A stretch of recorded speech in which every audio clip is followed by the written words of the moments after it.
all day long. I'm your host, Kimber White Dupree. And I'm Lloyd Dennis, sitting in for the world famous Graylin Banks.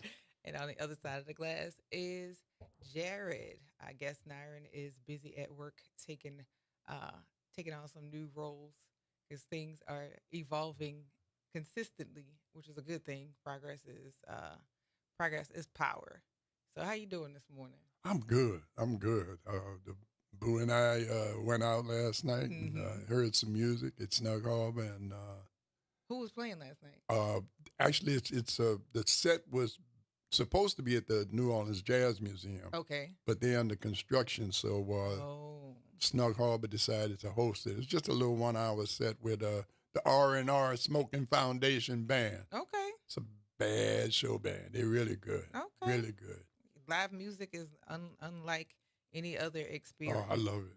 So yeah, oh, that's good. I So love it. celebration of Mrs. Dennis yesterday, That's right. Her and birthday. yes, and so y'all went to Snug Harbor, and you have some other activities that are in the works as Well, well. we're going to dinner tonight. We're going to Club Sabisa. I mean, Cafe Cafe Sabisa. Ibiza. Uh huh. Yeah, and have some of that good food, and then though you never know. You never know. As it comes, it goes, That's as it. it flows. We don't have to plan this hard because like the song say, I got my money, got my whiskey. It's a different life than when where you at, where you raising Yes. children Yes. and still have stuff to do. We about done everything except have a good time. Yeah, I look forward to that experience. I'm not too far off, but I got a little more ways to go. But yes, welcome to our friends and family on the front porch. Come on, grab yourself a chair, a comfortable chair, a mug or tumbler of your favorite Uh, frosty or steamy adult beverage, and join us here for the next 3 hours as we delve into topics as with a New Orleans focused scope. Um, so my son's birthday is tomorrow. okay. He'll be 19, and today is the 19th anniversary of Hurricane Katrina. Oh, Yes, oh, it's been 19 years, and oh. to say that it's been that long is Mm. it doesn't it doesn't feel like we have made as much progress as we should have by now. But most people can never forget his birthday because he was born the very next day Oh, here yeah. at Baptist Hospital. We had a conversation yesterday about how this might be one of the few times that we celebrated my wife's birthday and we weren't going Away. someplace else. Right. Mm-hmm. Mm-hmm. Right. Yeah. The end of August is, yeah, that kind of thing. Yeah. So you know, How does he feel about having his birthday? be Yeah, kind of um associated with that kind of event. well, his story is so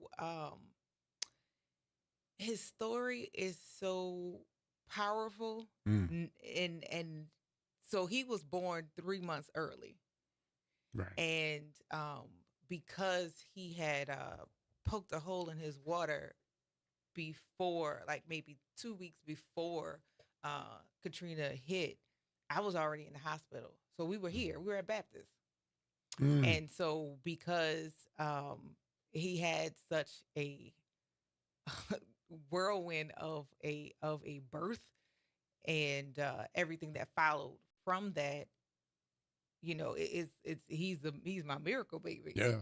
They had to fly him out the very next day to Women's Hospital in Baton Rouge, and I was able to speak to the nurse and the doctor who will be caring for them, which Mhm. a lot of moms who had babies here in the NICU and anywhere else, they couldn't say the same thing. And for years, he went through speech therapy. He walked late. He talked late. He he had a brain bleed. Like he had so many different things um, that impacted his um, his development. But by the time he got to pre-K, he tested into gifted Yeah. academically, Yeah. and he's a musician. Yeah. And Wow. he's been a high functioning academic as well. So um, at the time, scared. Parents scared, family members scared, everything because of everything that was happening around us. But to reflect and to look at him Mhm. and look at what he's been able to do, pure miracle, Yeah, pure miracle. yeah. So I'm grateful. Well, you didn't accept No, the no, no, prognosis, no. right? It was so many different things that was told to me. Like he wouldn't cry, and he when he got here, he made all the noise in the world.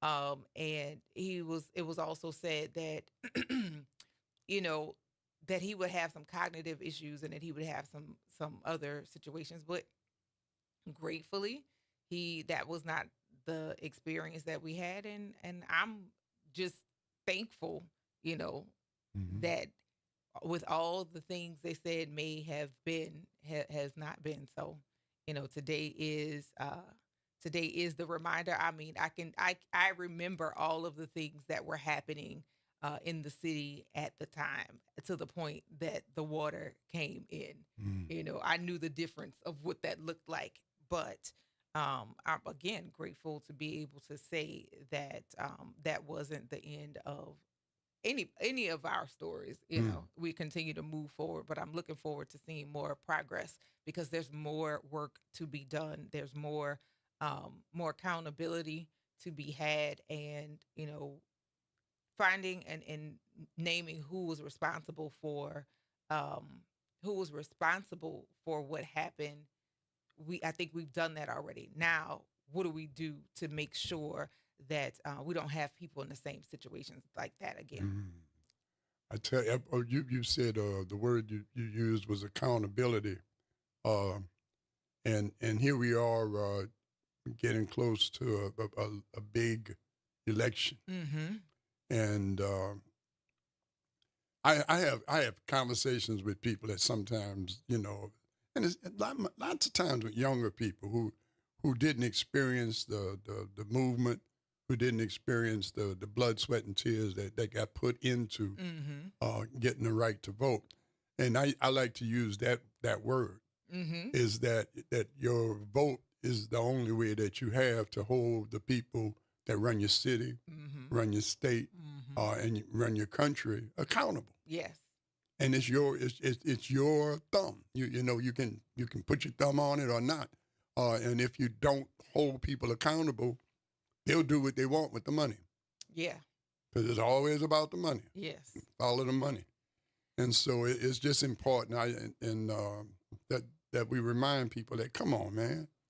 I mean, what's the worst thing that happen if you vote? Mm-hmm. And then, but flip that over. What's the What's the worst worst thing thing that that happens happen if if you you don't? don't vote? Yeah. I think we experienced that. We're experiencing Right, that continuously if we don't get involved right, in the process. right. Um, we have someone who's leading the state right now who is a direct result of people not going, Mm-hmm. because it wasn't because we didn't have enough for us to affect the vote, but we just didn't show up. You, you can't have freedom without being accountable yourself. Hmm. I think people should feel like you have to vote. Yeah. If you don't vote, then you're not part of the process of making sure that your children and your grandchildren and have experienced some of the freedoms that we've begun to experience in this country. Hmm. And I say begun to experience because in many cases, they're still kicking brothers out of first class on airlines. And, Yeah, yeah, recently we had Juvenile yeah, who experienced yeah. that of being removed from a flight, or being told that he needed to be moved into another section of the flight when he had already paid for a first class seat. Right. And it's so many different layers to it's so many different layers to what people or black people experience that money does not cushion you from Mm-mm, experiencing, mm-mm, especially if you're identifiably black. mm-hmm. If you are identifiably black, there are some assumptions that are going to be made about you. Is it right? Is it fair? No, it's not. But just because people make the assumptions, we need the laws that keep people from enforcing Right. or taking action Right. with their assumptions. And again, that requires people to take up their responsibility of participating in the process. Right. And I think because the extremes are not what happened like in the 60s, 50s, Hmm. 40s, many kids now or many young people now don't see or they don't have the urgency. Well, it's not in your face. Right. It's not in your face. Right. We have to understand there's a difference between overt bigotry and racism. Mm-hmm. I think a lot of bigots are really people that just misinformed and they've been hoodwinked themselves. Mm-hmm. Uh, the racists are the people that know it's a lie, and they use that ism to create opportunities to make money Well, not just that. and to keep Um, themselves in power. for people who have the idea, and this is in any culture, who are only exposed to what happens in their little section of the world, they assume that everywhere else, anything that's different from that Right. is bad. Right. But if that's been your only experience and that's been your only exposure, the fear of somebody challenging the way you think or challenging the way you have operated, that causes fear in some people. Some people embrace it. Some people leave small areas or leave areas that are homogenous to go see Hmm. differences in things. However, Hmm. many people who, because they don't have any explanation if somebody challenges their way of thought or their way of life, they would rather refuse any outside information and hold to what they know. And that is how you keep yourself from growing. Yeah. You said it. You said a mouthful there. All right, we're gonna take this break, y'all. Stay tuned to the Front Porch right here on WBOK 1230 AM. What New Orleans is talking about all day long.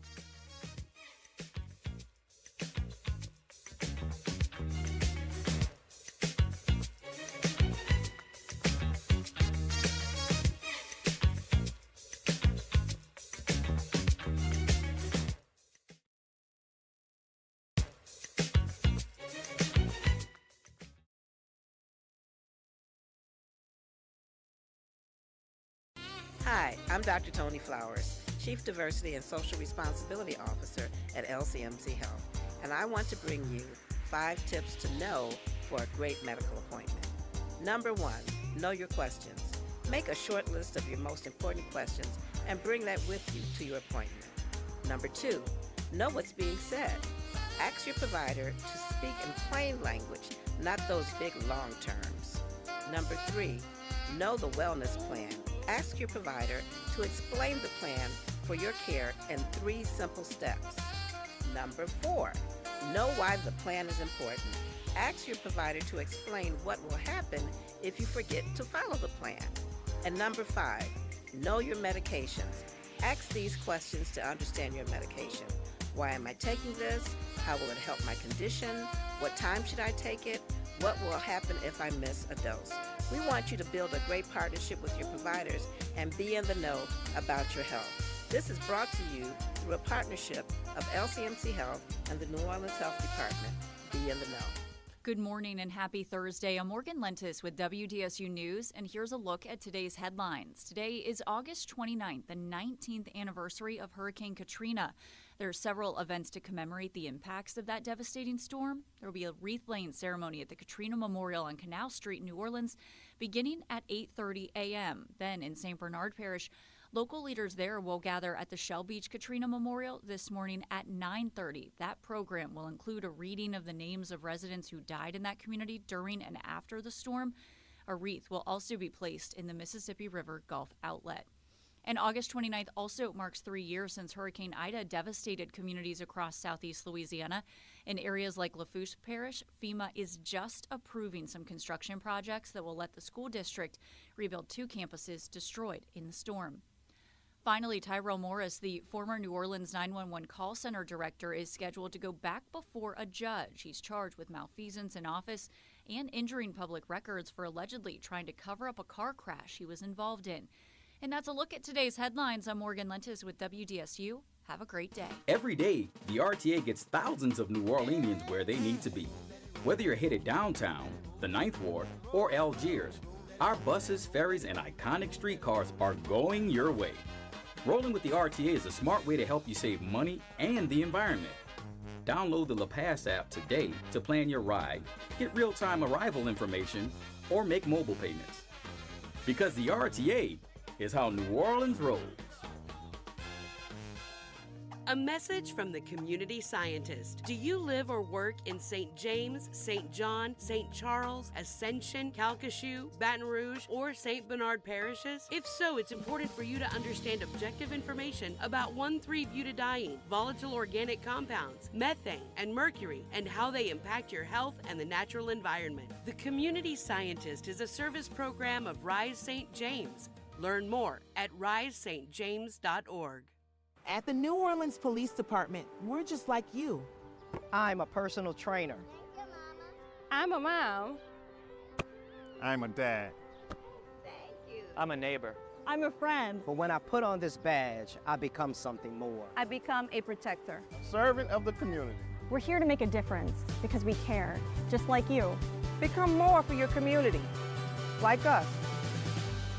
Apply today. Visit joinnopd.org. The New Orleans Jazz and Heritage Foundation is the nonprofit organization that owns the New Orleans Jazz and Heritage Festival presented by Shell. With the funds generated from Jazz Fest, the foundation invests in Louisiana companies through economic development, cultural enrichment, and free educational programs. To learn more about what the New Orleans Jazz and Heritage Foundation does, please visit www.jazzandheritage.org. New Schools for New Orleans and Greater New Orleans, Inc. is hosting the second annual NOLA STEM Summit for educators across the New Orleans region, Thursday, September 12th. Registration is free. Visit newschoolsforneworleans.org to learn more and sign up.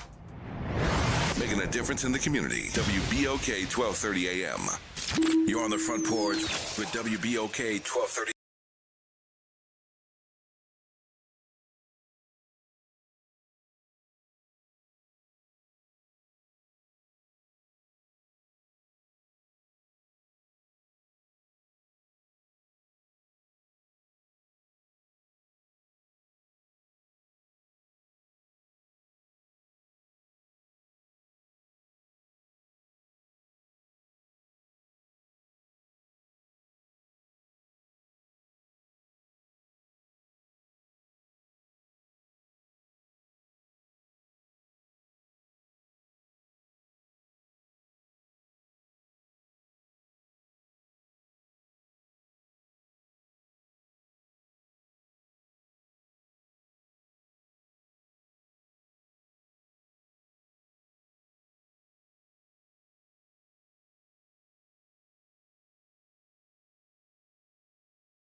Welcome back to the Front Porch here on WBOK 1230 AM.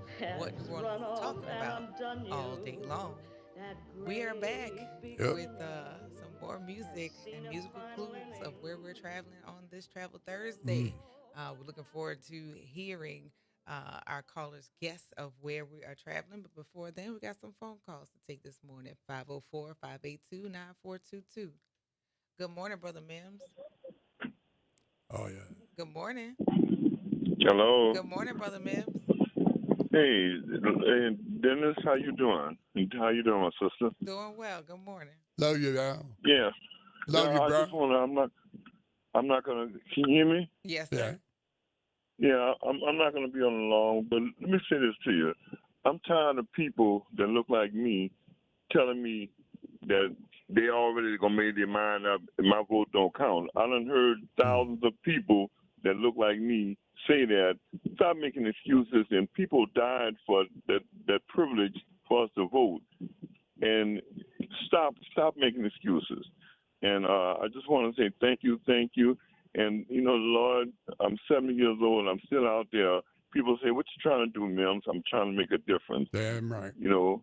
And so I just want you to know I love you, man. You take care. And listen, I love you. I ain't no homosexual thing. Brothers need to show That's right. and say that more, because we the homophobia is messing our community up, because and brothers be saying that I'm not no punk or sissy or whatever.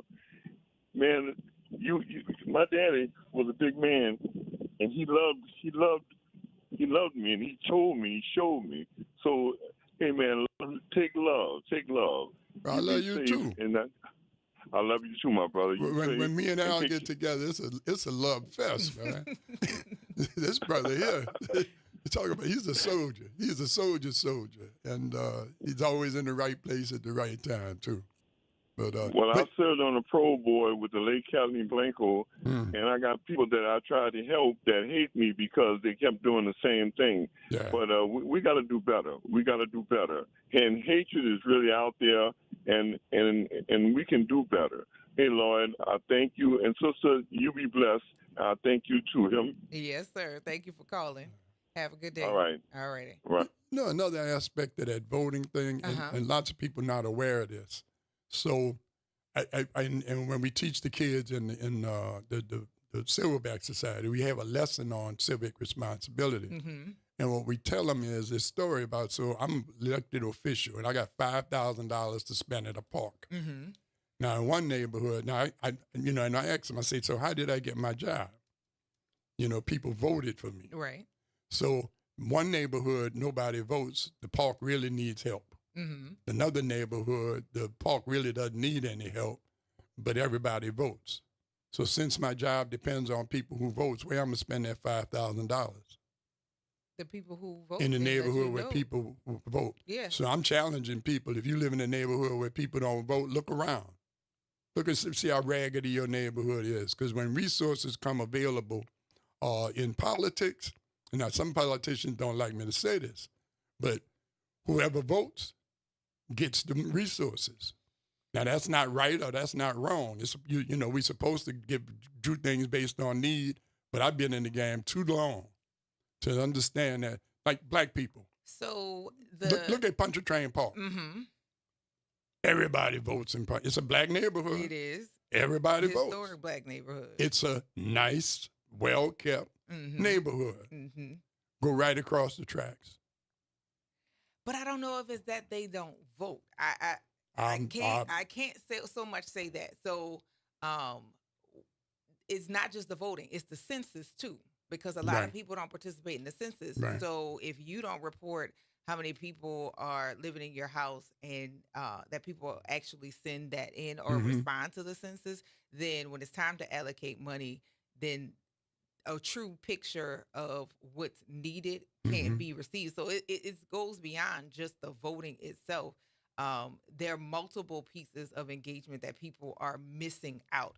I've heard people say, "Oh, I'm not filling the census out because I don't want to tell people or give the government information about me." However, if you don't tell the government or tell the people who are asking about the population, if you don't send that information in, they don't know to allocate that money. Right. So yes, voting is also important because you need to select your choice versus leaving it up to others and assuming that they're going to vote the way that you would want them to vote. But then after you have done that, once those people take office, follow up on the things that they said that they're going to do. But if you don't vote, they don't care. This is a true story. Mm-hmm. I was a photographer, right? I did a lot of political photography. So I'm at a representative's office, Mm-hmm. and a lady comes in and raises all sorts of hell and blah, blah, blah, blah, blah. And so he gives her all the lip service in the world. Yes, ma'am, blah, blah, blah, blah, blah. When she left, he had a disc Mm-hmm. of chronic voters.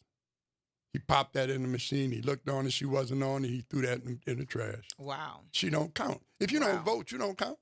I'm serious. It's deeper than people understand. Vote so people will know you hold them accountable. If you don't vote, they know you're not holding them accountable. Yeah. I think as citizens, like you still, I have, I guess, two different pieces because people can do what they want to do, but also there are consequences to doing what you want to do. Right. So on the one hand, if you don't participate, don't comply. The expectation that you're going to get what you want should not be there. Right. But unfortunately, people want to get what they want without actually doing their part to get what they are seeking, and that is the unfortunate pieces about it. And then we have people who are sharing misinformation, disinformation about the process. Oh, your vote doesn't matter. Well, if your vote doesn't matter, for as a woman, what was the purpose of the suffragette movement? Okay, and then as a Black person, what was the Voting Rights Act that was put in place for me to be able to do it? And the fact that it has not been codified, they still have to go back and sign off for it to continue. And the fact that they keep trying to gerrymander the voting districts. Not try, they have done it. Well, what I'm saying is, if your vote wasn't important, or if the idea that we didn't have the numbers to vote against agendas that would negatively impact us, then there would not be operations to try and keep us from voting. And a lot of people don't want to look into that particular conversation. And I don't know if that's laziness or just I don't know. I don't know what else to call it other than lazy, or you just don't want to participate. Saying that your vote doesn't count. I've never had anybody be able to give that answer some validity. Well, explain to me how your vote doesn't count. Well, I'm gonna say this. There's a reason they don't teach civics anymore. They do. They stopped for a while, but they do. Back to teaching. They teach. Well, at least my daughter took it, and she's a junior in high school. I couldn't understand that. How you expect young people to become citizens and you don't teach them how the government works? Yeah. Yeah. Again, another piece.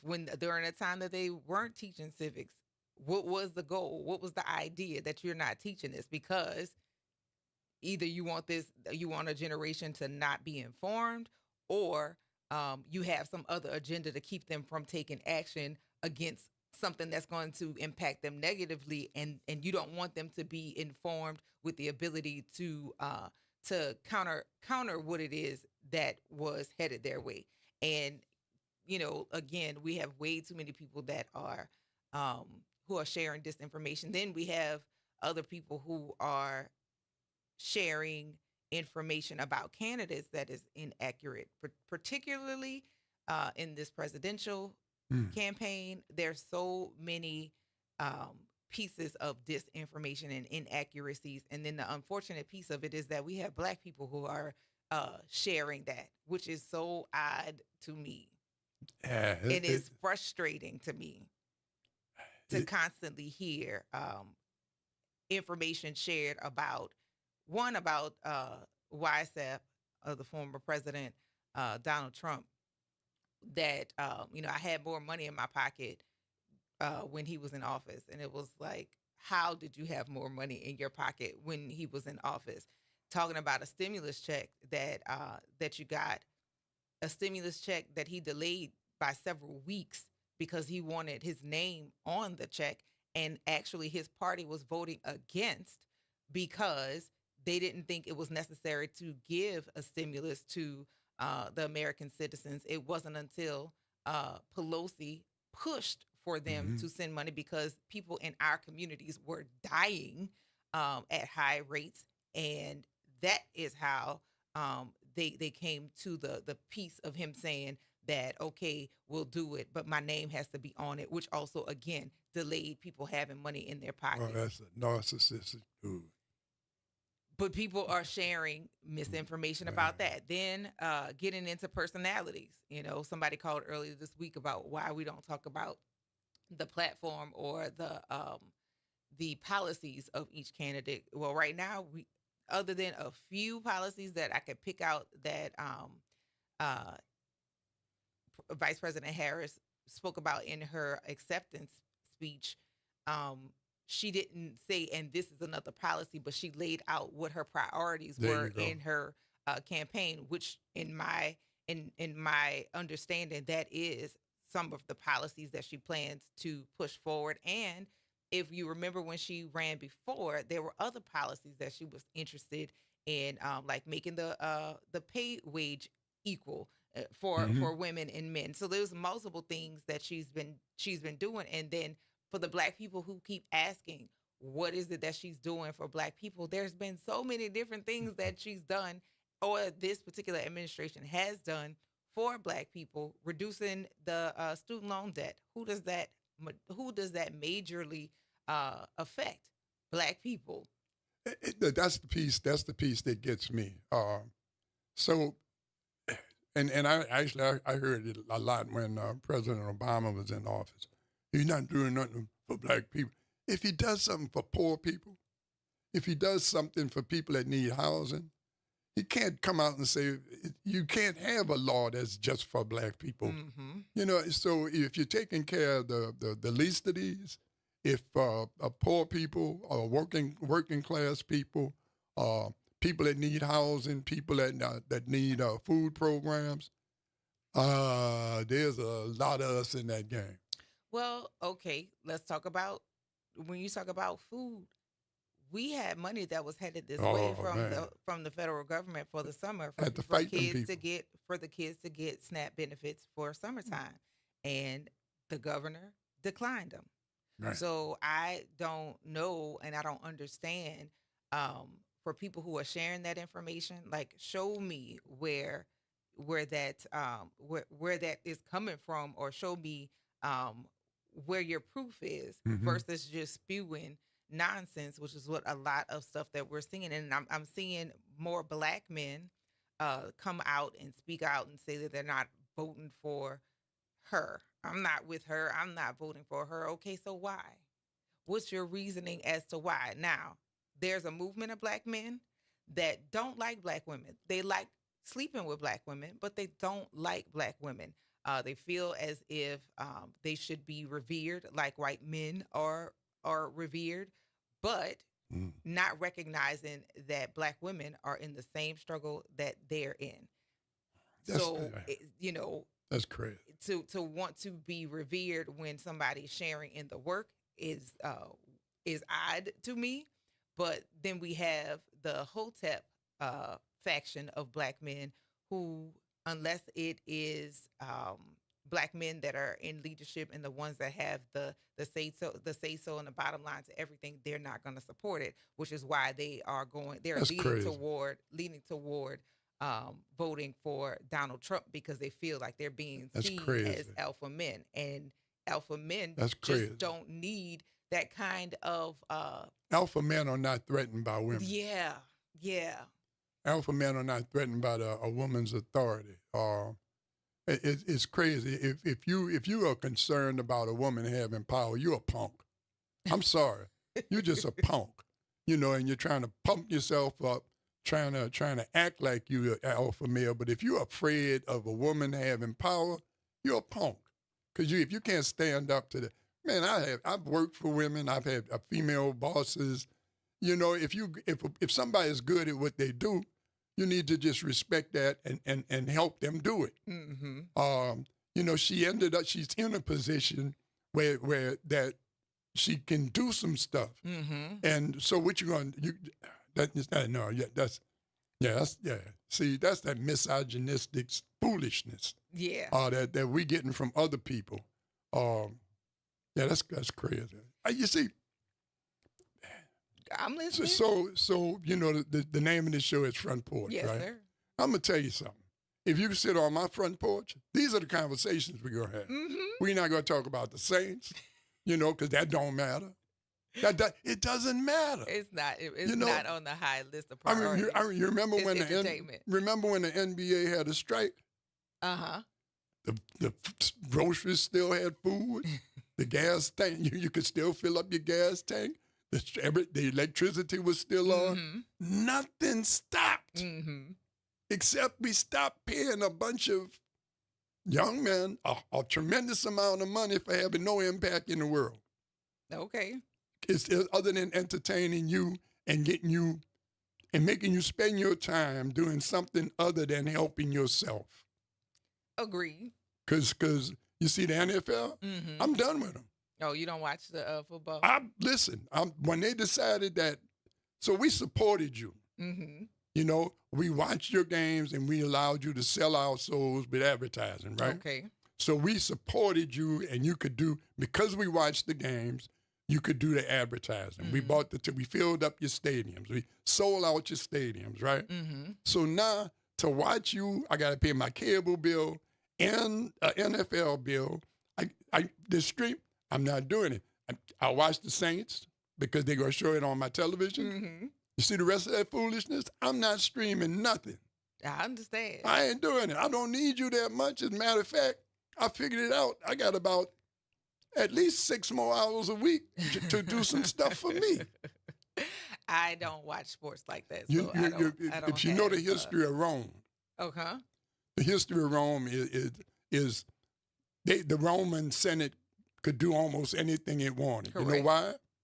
Because the people were occupied with the gladiators. The gladiators. Mm-hmm. Yeah. What do you say? Give them bread and circus. Of course. That's what they're doing you. They're giving you bread, and they're giving you white bread that don't have no nutritional value anyway. On top of it. Right? And giving you circus. They got you investing all your time watching very rare human beings. They are that. Mm-hmm. Play with each other. Mm-hmm. And actually, it's real like if in the NFL, it's like the gladiators because they're hurting each other. Well, that's something to consider. These people are getting $40, $50 million. They sold their body. But they're breaking up their bodies and their minds that we're finding out later I'm on. not. Look, I watch the Saints because my wife likes to watch the Saints. And but the rest of that NFL foolishness. And if you put the Super Bowl on streaming, I'm not watching it either. I hear you. We need to stand up. We're going to take this break. Stay tuned to the Front Porch right here on WBOK 1230 AM. What New Orleans is talking about all day long.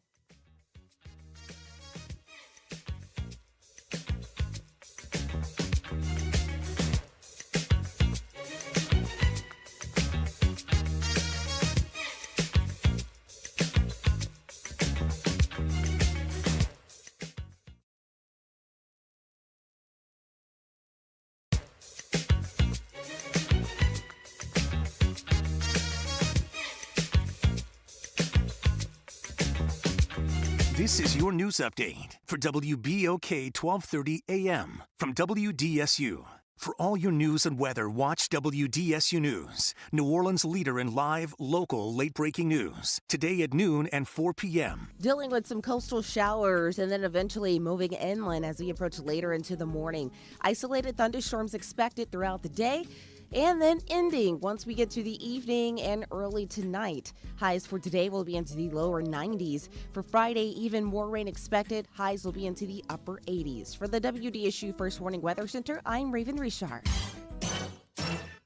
Hey, this is D. Riley from the 90s Hits R&B Jams. Make sure you listen to WBOK 1230 AM every Saturday night from 7 until 9 p.m. I'll be giving you the best R&B jams from the 90s. That's right, all your favorites and more. With me, D. Riley, your host of the 90s Hits, right here on WBOK 1230 AM. Or listen online at WBOK1230.com. WBOK, the station you listen to longer. New Orleans, this is Jamar McNeely, Chief Executive Officer in Spinola Charter Schools. I'm excited to invite you to an incredible event you don't want to miss. The NOLA Love, Inspiration, Advocacy Rally featuring legendary Bishop T.D. Jakes. Join us on September 6th at 10 a.m. at Xavier's Convocation Center as we come together to uplift our community, inspire change, and advocate for the future of our youth. This is your chance to be a part of something truly powerful. RSVP now at inspirenolaschools.org. We'll see you there. It's no secret that in New Orleans, we love good food just as much as we love our community. So why not make groceries while supporting local food producers too? Crescent City Farmers Market hosts year-round, rain or shine, where you can buy the region's freshest in-season produce, dairy, meat, seafood, and more. Using SNAP benefits at our market is easy, and with Market Match, you can double your dollars. Yes, that's right. Swipe your EBT card and we'll match every SNAP dollar, doubling your grocery budget so you can purchase more fresh fruits, vegetables, and food-bearing plants. Check us out on social media and visit us at marketumbrella.org for dates and locations. See you at the market. Visit DePaul's new Algiers Health Center at 2801 General de Gaulle Drive to receive primary and preventive care for both adults and children. Services also include behavioral health, imaging, and on-site pharmacy, vision, Medicaid enrollment assistance, and more. For appointments, visit DePaulCommunityHealthCenters.org or call 504-207-3060. You're on the Front Porch with WBOK 1230 AM.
He makes the company jump into the bar. He's the fucking boogie boogie for a company big. Welcome back to the Front Porch here on WBOK 1230 AM. What New Orleans is talking about all day long. I'm your host, Kimba White Dupree. Hey, brother. That's my guy. I know. People be sliding in and out of here. That's my guy there. I guess he was Doc. listening on his way in. Dr. Brian Turner. A silverback. Yes, he is.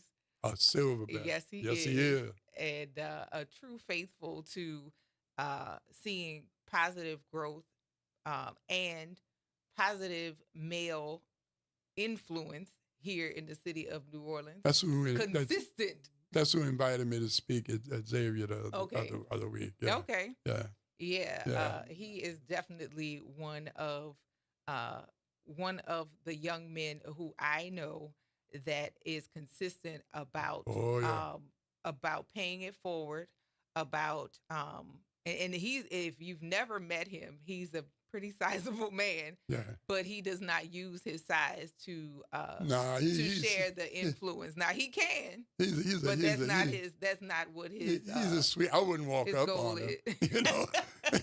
But other than that, he's a real sweet dude. He's a good guy. Yeah. He's a good guy, but he's about business. Yes, absolutely. You know, he doesn't tolerate foolishness at all. But his expectation for young men, especially with his experience growing up as a black man here in the city of New Orleans and his experience of being in other states and knowing that what the prejudice is with black men. Mm-hmm. And he is definitely dispelled the assumptions of that that black men either are going to be in entertainment or be in sports Right. only. Right. Right. Only. That is not the only platforms or the only places that they can master. Well, that's why we stand people up in front of them. You know, so when Doc talks to the kids, he looks like a football player. He played some football now. He does. But when he says he's got that PhD in psychology, he's like, all right, all right. Yes, all yes, right. he does, and I mean he is an example because not only is he a professional black man, he's a father who is. That's right. Oh man. Yes, he is a father. Oh, she's a piece of work. Well, listen, I ain't gonna let you say too much about my little baby. I know who she is, but that's still my little baby. But he's consistent in the representation that he wants for her. Will have the comparison to be able to say, I know what my dad did, so my expectation of any other male that's going to be in my life, black fathers matter, and also with the influences of women that he has around his daughter, that all makes a difference. But that's a great thing for her because she has that directly influence. But the participation from Silverbacks fills in the gaps for kids who don't. When I was speaking, she's at the conference now. She walking around the place like she own it. Of course. Handling her business too. She had, I guess, a couple of little tasks that she was given to do, and she rolling around there, had a little friend rolling with her. It was cool. Yeah, absolutely. We got a call, 504-582-9422. Good morning, Elwin. Elwin, you still there? Call us back, Elwin. Huh? There we go. Hey, good morning. Good morning. How are you? I'm fine. I'm sitting up on the bed. Turn that radio down. Okay, I got to wait a minute. Just give me a couple of minutes. Yes, indeed. You still with me? Yeah, I'm still with you. Okay, yeah, I still got that feedback. All righty. So how are you on this Thursday?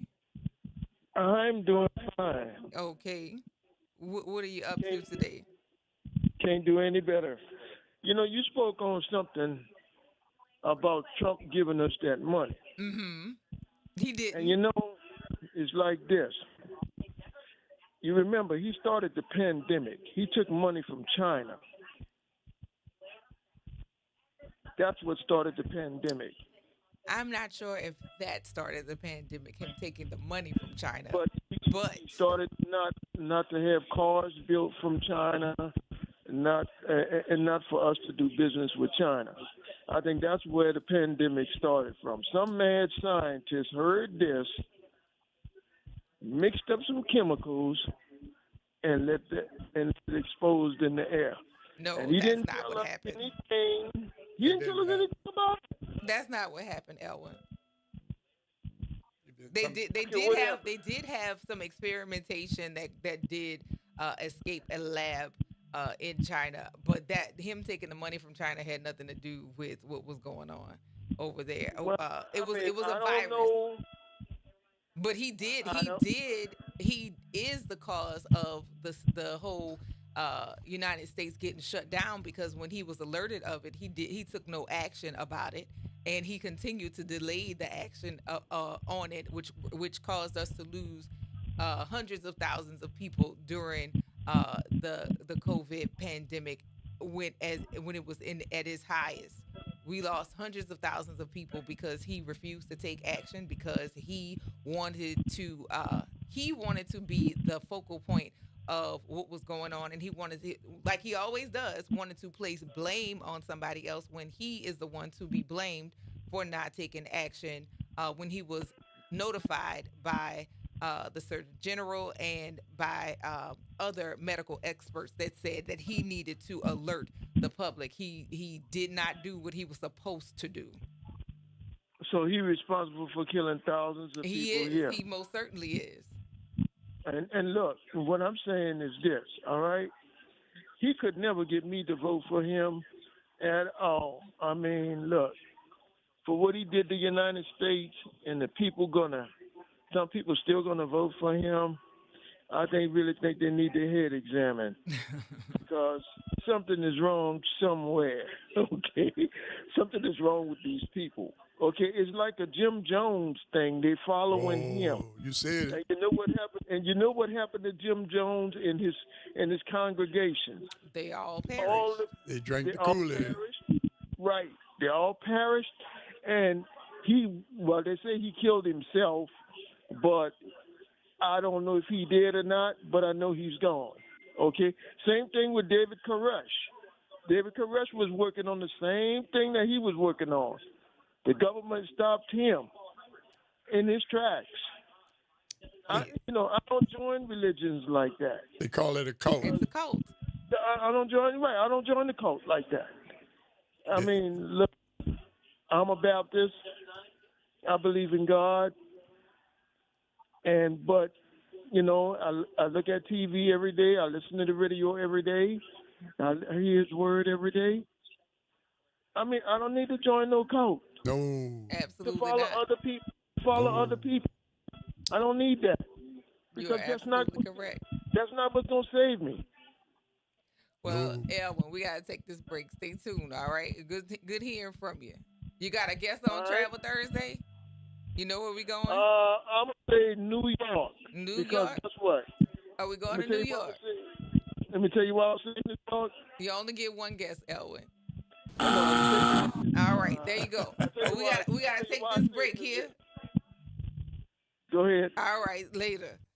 All right, y'all. Stay tuned to the Front Porch right here on WBOK 1230 AM. What New Orleans is talking about all day long.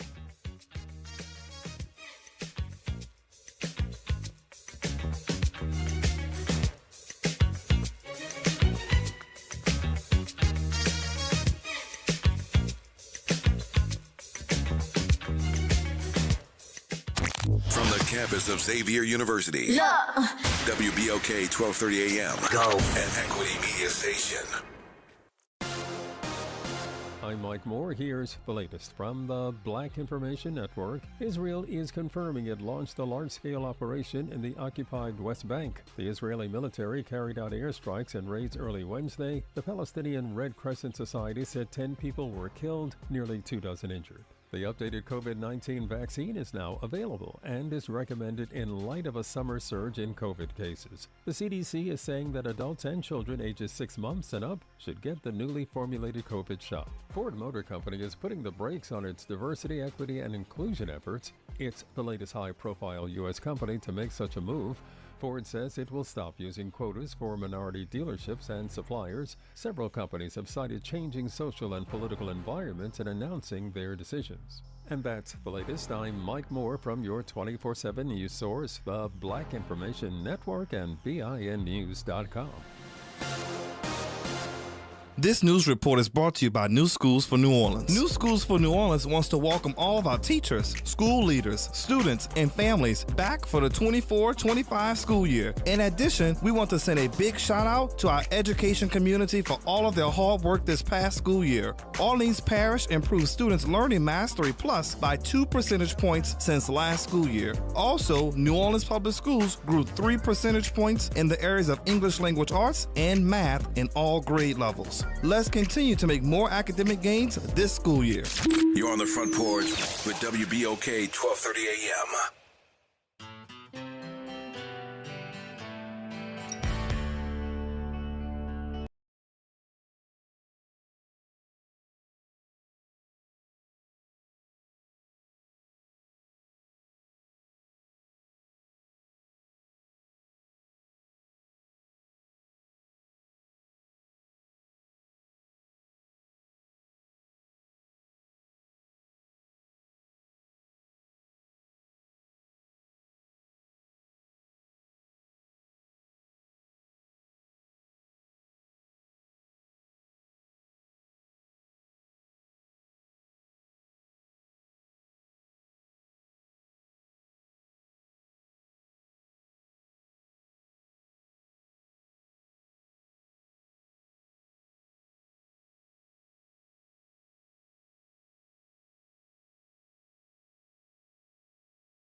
Keeps the kids off the streets, gives them something to do. Welcome back to the Front Porch here on WBOK 1230 AM. What New Orleans is talking about all day long. I'm your host, Kimber White Dupree. And I'm Lloyd Dennis, sitting in for the man himself, Graylin Bank. And on the other side of the glass, we got a full house over there. It's Jared on the board. We got Nyron and Justin. I know that that Travel Thursday, we have a varied choice of music, and it's always interesting to hear people's guesses about where we're traveling to, based on either the artists that they know or linking together what the songs are talking about, and it's always funny to hear how they come up with the answers. But have we had a Travel Thursday that they haven't figured out, Nyron? Have we had a Travel Thursday that we've had people not figure out? Like, but not many. I feel like maybe one or two that I can remember. It's always the movies or the trivia that'll kind of stump them. But Travel Thursday, they often figure out, even with the obscure music that has been played. But we got a phone call, 504-582-9422. Good morning, Mr. Larry. Hi, Kimber, Toby White, beautiful daughter. How you doing, darling? I'm doing well. How are you? Just fine. How's the love doctor? How you doing, bro? I'm doing well, man. I'm doing better now that you called. Thank you, man. I've been listening to people talk about the black men that's voting. Now, I think the last time that they had a real statistics on black men voting for Trump, when the last time they voted, I think 9%, single digits. So that means that, now I was in school 100 years ago, and 91% that didn't vote for him is an A. Yes. So it was a B at St. All. They had a sister about 2 or 3 days ago on the morning show. She castigated black men. I said to myself, I don't think she liked black men. Now, she was a black. She said that when she goes to a department store anywhere and the door needs to be open, where you can open the door, a restaurant, usually a white man will open the door for her. Say, brothers will pass right by. So she used some examples. Now, I know she didn't meet a lot of black men because they got a lot of black men are chivalrous. Mm-hmm. So, and this sister was, I didn't hear her name, but I could tell by the way she spoke, she was from academia. Okay. So I couldn't believe that she would castigate brothers so bad. And really, listening at the polls, the demographics, are just a downer, and we haven't even voted. And they're talking about how we deserted Kamala Harris. Man, you know this, Kim, but I said this before. I had 5 sisters. Mm-hmm. My daddy had 5 sisters. Mm-hmm. He was the only boy. I had 3 older sisters, a grandma, a mother. And then when I was in school, Kimber, most of the presidents of the classes were ladies, girls, females. Mm-hmm. So I'm used to that. But I think that these 9%, if it's more, I like to see it. I think the descendants of they hired slaves to go catch slaves that ran. Slaves. So I think the descendants, just like Clarence told me, said we're not monolithic. Right. So they're gonna have some. Mm-hmm. So these guys that's voting for Trump, just like Elwin said, something's awful wrong with them dudes, man. If you look at all the things that he said about black people, you have to take. I don't think they really read check out the information. Look at his history. Read his history. His daddy wouldn't rent to black people. Man, come on, you guys. He wouldn't. He wouldn't. Right. He wouldn't rent to black people either. His son-in-law.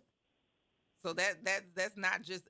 So to be honest with you, I don't think the percentage or the number is high, but I am noticing that there is a movement of men who are coming out, who are black men who are coming out and saying that they are voting. Now, do I think the numbers are going to be substantial enough um, to say that there's a large margin? No, but I have heard comments.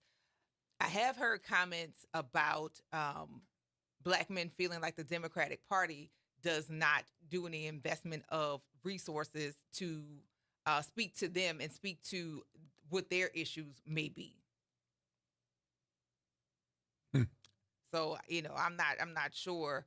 I'm not sure of the number, but there are some people that are there. 504-582-9422. Good morning, Pamela. Good morning, Front Porch. How are you? Doing well. How are you? Doing very good. I just got on about 35 minutes ago, so I heard that last song, and I just wanted to take a guess. But anyway, before I say all of that, to say this, I just wanted to give my love to the Front Porch family. You guys keep everybody up and going, and we're looking good, and we're staying good. Like I told them yesterday, peace be still. Always remember that. That old hymn in church, peace be still. Just let God. Yes, ma'am. So I'm going to take a guess. Okay. And I'm going to say, are we going to Minneapolis? Are we going to Minneapolis? There you go. Well, I'm calling back, huh? I'm going to listen some more. I'm going to call back. Sounds good. We appreciate that. All right, baby. Take care. All right. Have a good one. That's 504 that's a mean buzzer. Well, we have different sounds for different things, but on Thursday, it's the buzzer. 504-582-9422. Good morning, Casey. Hey, good morning, guys. How are you? Good morning. Well, you know what? Listen, I'm not too well right now, and I'll tell you why. Okay. I think that was actually driving. I think that was Larry that called just a few minutes ago. Uh-huh. I'm actually going to support and second what that brother is saying. I'm going to challenge you, Kimber, about this notion about black men. Turn him up a little bit. Say that I'm one sorry? more time. I didn't hear you. Say again. I'm going to challenge you about this notion or this so-called movement about black men who are not supporting Kamala Harris. Listen, I'm here in Atlanta. I don't hear it. I don't hear it. And I belong to many different organizations. I simply don't hear it. I don't know where or how or what movement you are referring to. I think some of it might be coming out of it. I think Okay, some of so it you're might saying be coming. that you don't hear it or you haven't heard it. Well, no, there are quite a few people in Georgia. There are quite a few people. Well, honestly, there's some people in Louisiana, black men in Louisiana. I don't think the numbers are high. I don't think there are substantial numbers, but there are quite a few black men that are speaking out publicly that they're not going to vote for Kamala Harris. Do I think that? Say that one more time. What is quite a few? I mean, 1, 2, 3, 4. Oh no! That's quite a few. No, I know at least 30 black men who are on social media that are saying, posting, and making videos and sharing them that they are not going to vote for Kamala Harris. So see, here's the problem I have with this. Okay. See, what this is set up as is if, and hopefully this won't happen, if Kamala Harris does not win, the narrative is going to be that black men did not support her. Again, there's always black men. Black men don't take care of their kids. Black men don't hit the open jump shot. Fooey on that. We are behind Kamala Harris, period. I'm with you now, too.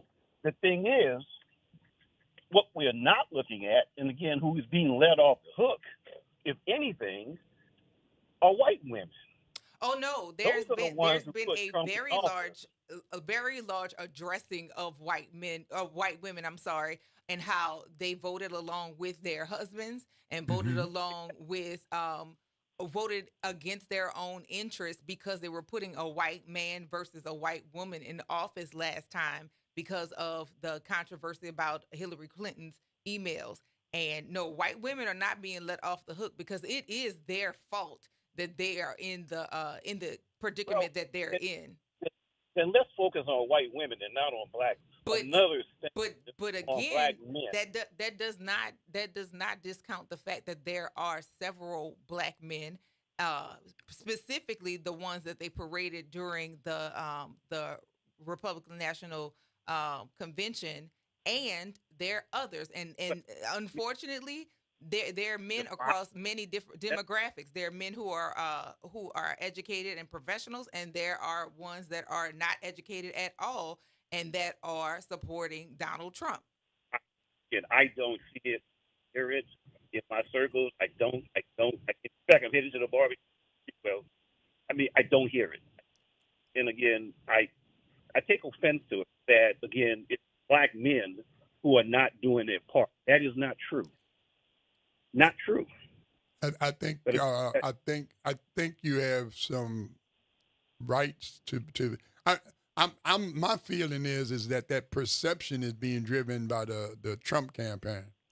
Exactly. And lots of those who are professing the support of Trump.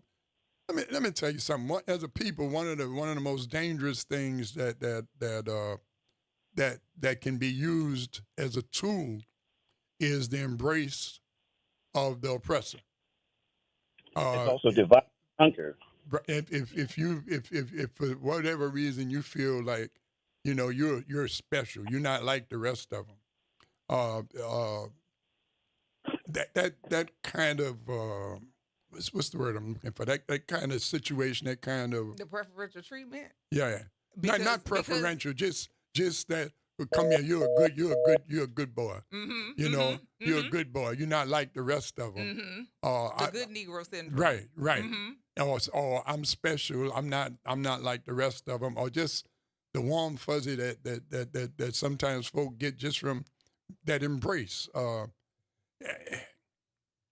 I agree. I don't think we can categorically say, and we might want to, And brother, to your point, in the future, I'm going to be very careful about how I talk about the small number of black men. It's a faction. It is not.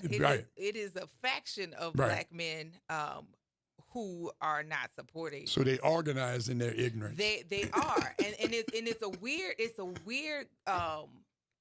it's a weird view to see black men, and I mean from varying demographics. Some, again, are professional men that are saying that she's not speaking about her policies. They don't understand.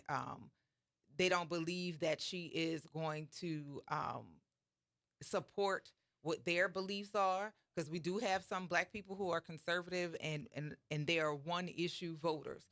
We have some black men because of they received higher tax returns under the Trump administration, which he is not the cause of it. Congress is the cause of it. Right.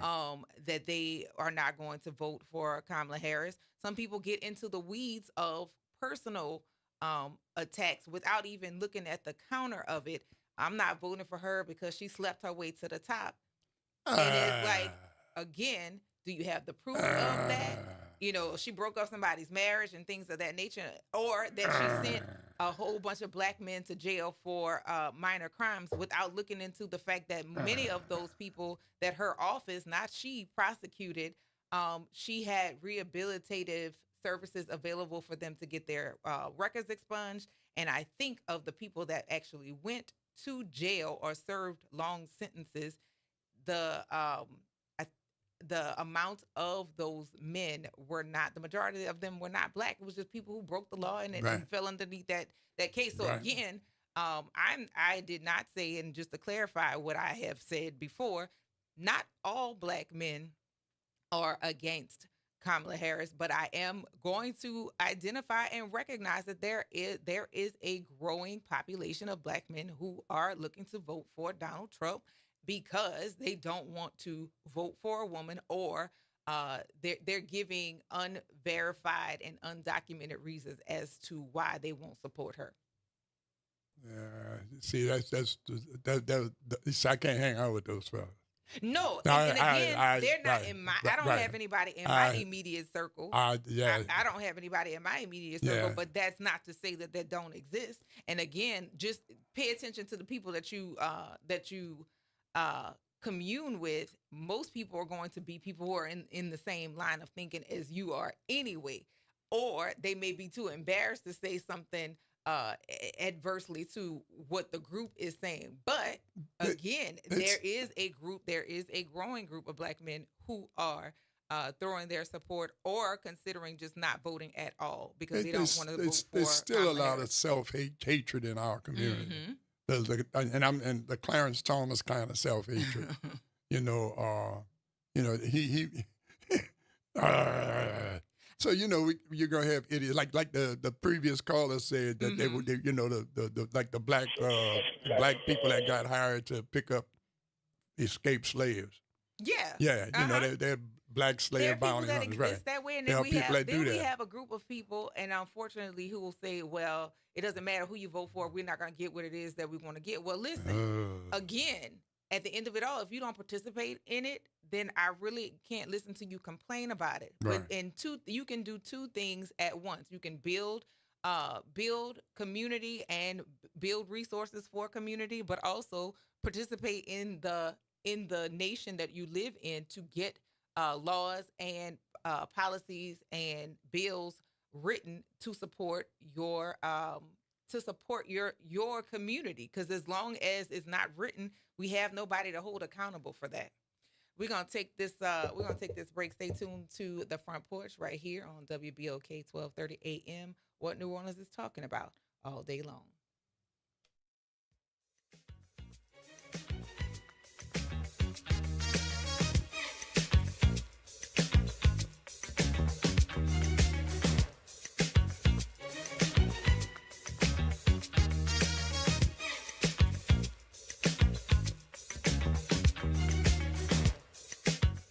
Hey y'all, it's Chef Bunny, and I'm the host of The Roo, where we will be discussing all things food and NOLA. You can catch me live on air Thursdays at 12:30 p.m., so check out what we'll be cooking up on WBOK 1230 a.m. Good morning and happy Thursday. I'm Morgan Lentis with WDSU News, and here's a look at today's headlines. Today is August 29th, the 19th anniversary of Hurricane Katrina.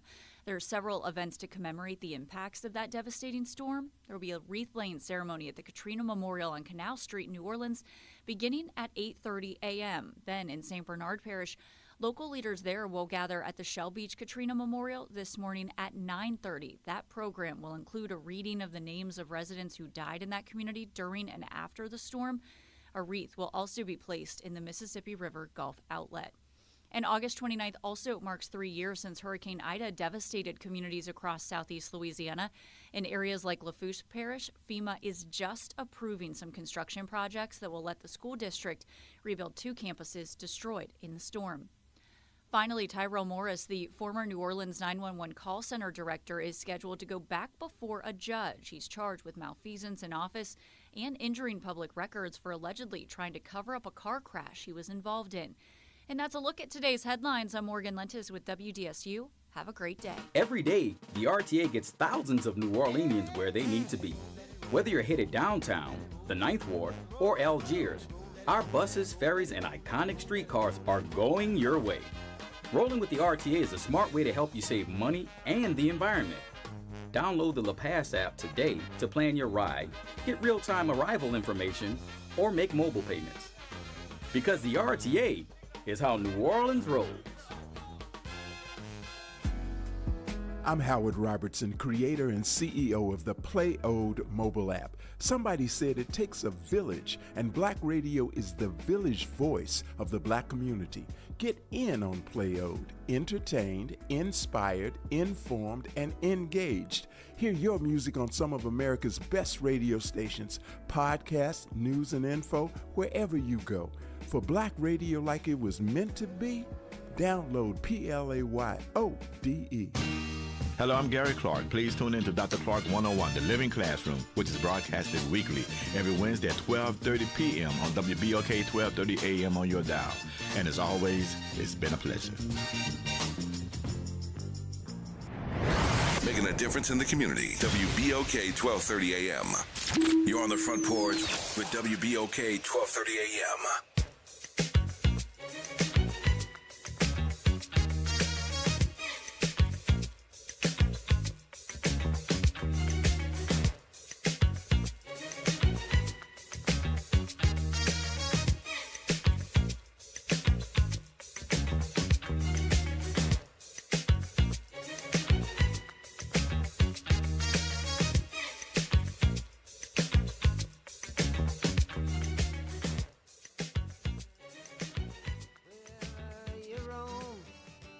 And admit that the waters around you have grown, and accept it that soon you'll be drenched to the bone. If your time to you is worth saving, then you better start swimming or you'll sink like a stone, or the times they are a-changing.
That's what you can't understand. Your sons and your daughters are beyond your command. Your old road is rapidly aging. What New Orleans is talking about all day long.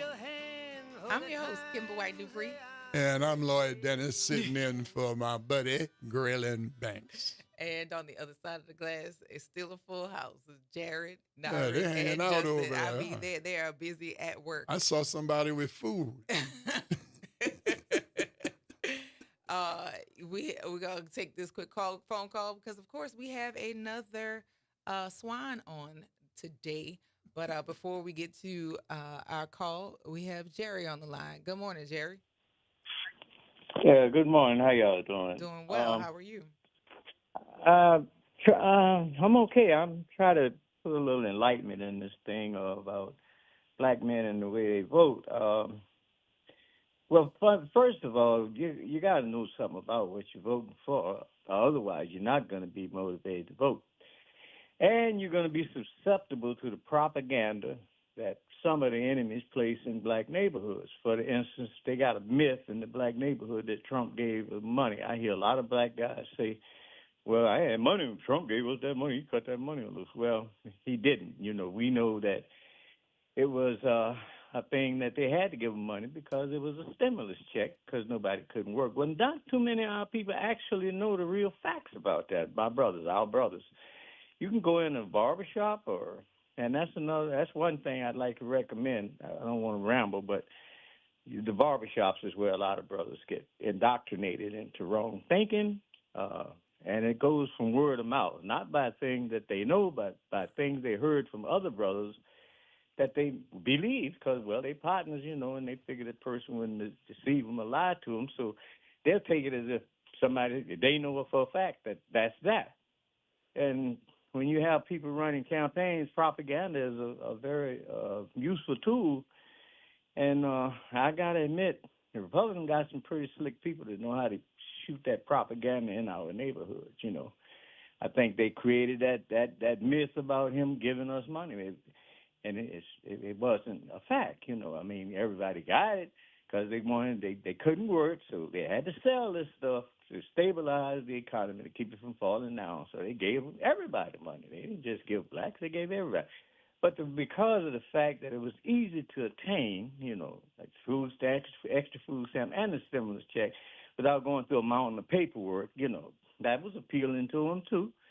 That they ain't tight. They give us money. Trump gave us money. So that's one thing. Okay. The other thing, like I said, is your word of mouth propaganda. Absolutely. Somebody will spread it. They'll put it in a popular place where a lot of people come, and they'll spread it. The barbershop is the number one.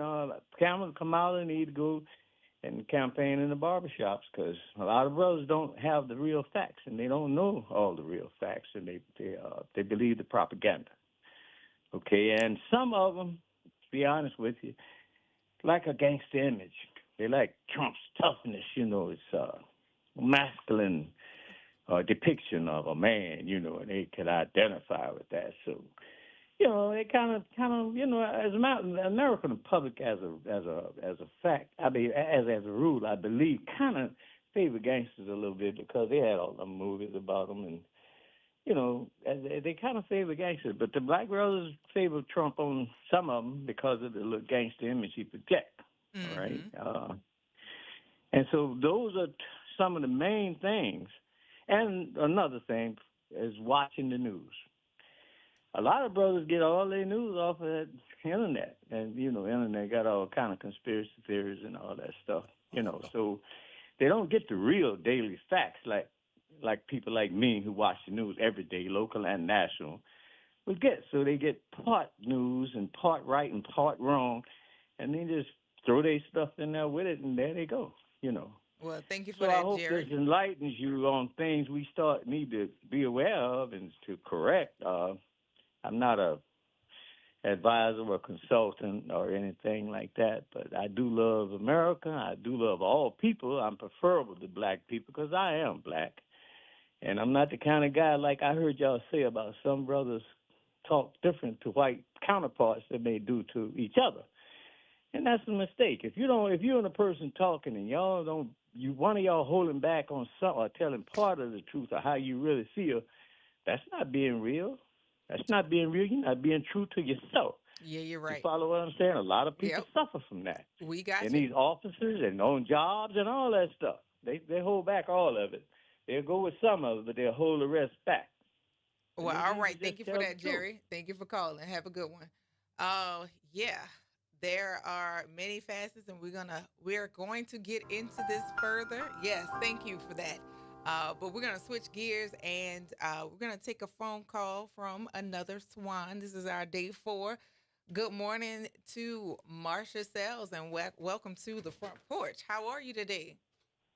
I'm very well, thank you. Thank you very much for inviting me. Absolutely. So great to hear you this morning, and I think the last time we spoke, you were getting ready to transition from the Met to another place. Has that happened already? Yeah, I am. It hasn't happened. I will be starting as the co-president for Russell Philanthropies, and that will happen officially October 7th. But my last day at the Metropolitan Opera is September 6th. Okay. Well, welcome, and we have enjoyed the series. Our listeners have been enjoying the series that we've been having with the Swans of Harlem. And before we get into the question and answer section, would you please tell our listeners about who you are and your journey as a dancer? Thank you. So I am the very fortunate child of the 60s and of two amazing parents, Mamie Earl Sells and Holloway Charles Sells, who started out in Cincinnati, and my mother, who loved the arts, started me in ballet class in Cincinnati at what was then called the Conservatory of Music. It was in an old mansion. I was the only black person in my ballet class at that time. This is 1964.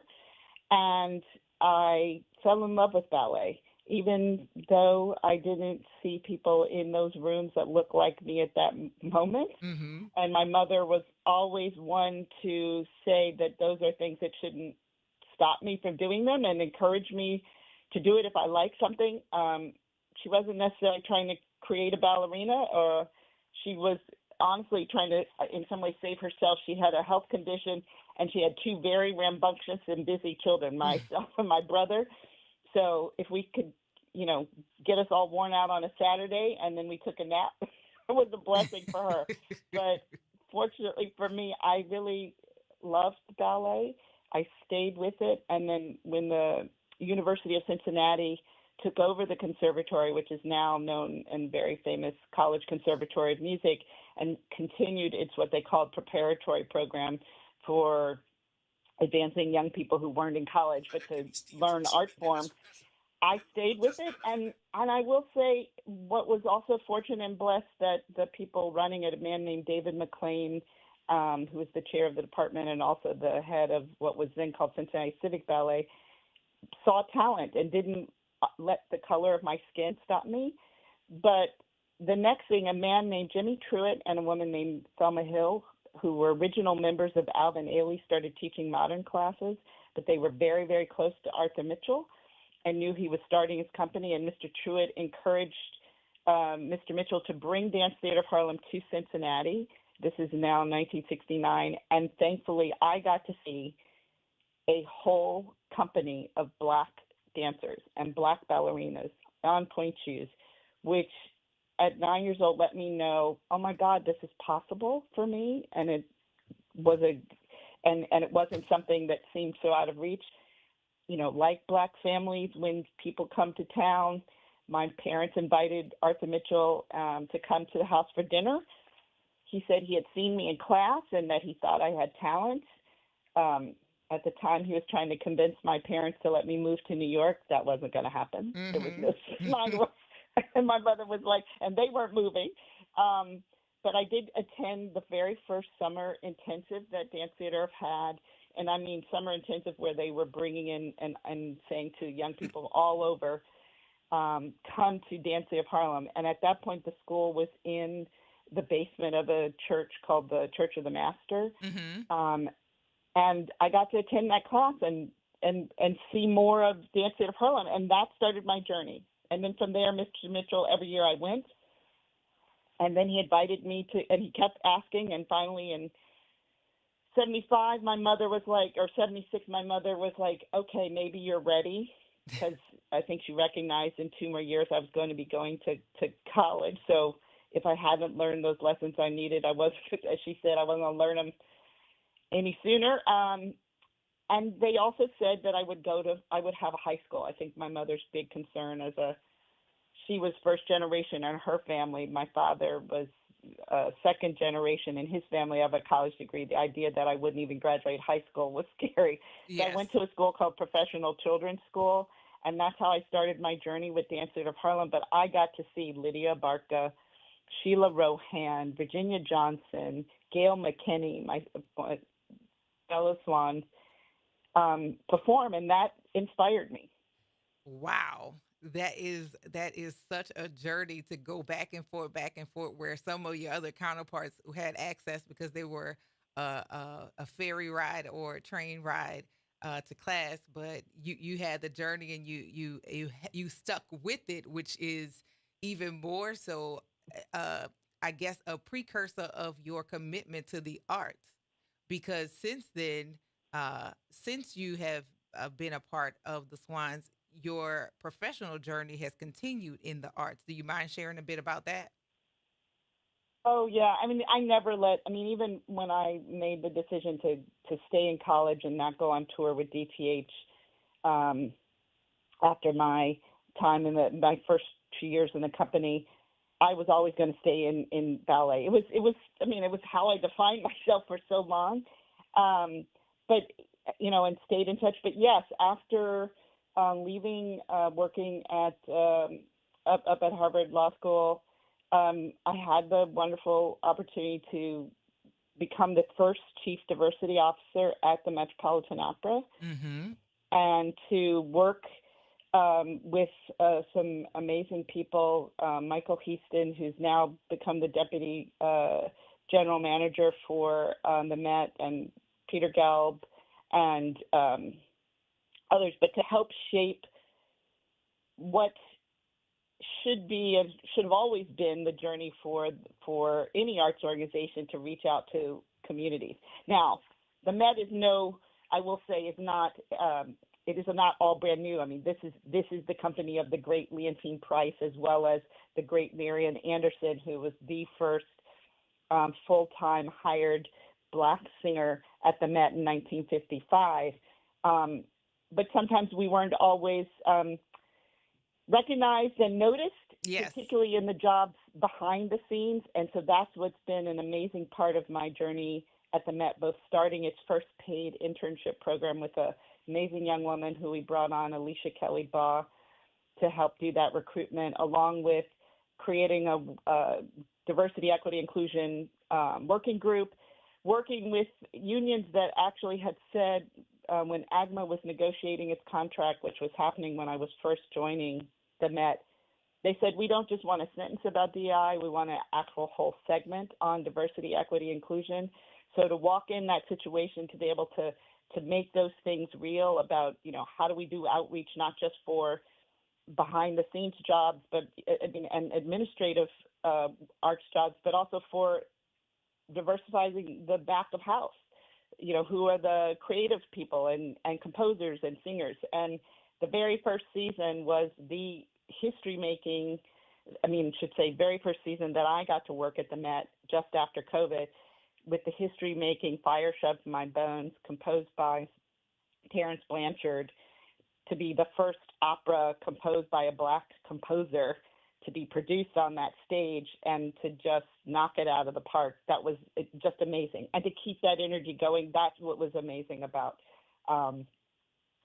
my time here at the Met. Mm-hmm. And so your time there and your space is your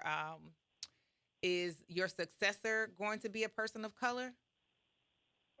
My successor is going to be the young woman that I brought on is coming in as the assistant director for DEI. She had been the manager. The goal is for her to work up to that of being an assistant general manager, and I hope and think that should absolutely be possible. I have laid out a plan for the Met to continue the work that has been started, because it wasn't just all me. There are different departments and people that I've worked with to continue both the outreach and audition process that has changed and shaped and increased the number of people of color working at the organization. The outreach work, even with classical music and working with groups like the Black Orchestral Network, which is, since we also have an orchestra, with leaders like Weston Sprott, who's also the dean of the Juilliard's preparatory program, working with those groups to make sure we keep expanding, working with Denise Graves and her foundation and her program called Shared Voices, which helped us bring a cohort of young singers of color to learn about what it really takes to be a classical music artist and work in the opera world. So those things are going to be continuing, and Alicia and others will be making sure that happens. Wow. I mean, it's such an undertaking that you have done so far, and then to know that the work is going to be continued, I'm sure that makes you feel good as you're preparing to exit, that it'll be left in good hands. Yeah, and I won't be far. I'll stay close. I can, if I have to agitate from the outside, I'm absolutely happy to do that. and to make sure that, hold their feet to the fire. That is the beauty of what I'll be doing with Russell Philanthropies and as the co-president for an organization that really is saying we want very much to make sure that we are being transformative and that we are helping organizations use their philanthropic work to continue transformation. I will be right there to make sure that the Met Opera holds true to the things that we started to build.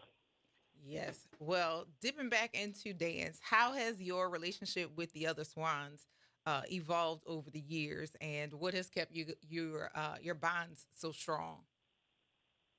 One of the things is that, I mean, when you start out and you're very young in this art form, and with someone as tough as Arthur Mitchell was, tough because he had to be, he was, pushing to build something that people thought wasn't possible, and proving them wrong. It is indeed the women and the men of Dance Theater of Harlem who kept me going. I mean, when I walked into the company, I was the baby. People took me under their wing and made sure I understood not only what it meant to come to New York, but what it meant to be a professional dancer and a professional in Dance Theater of Harlem.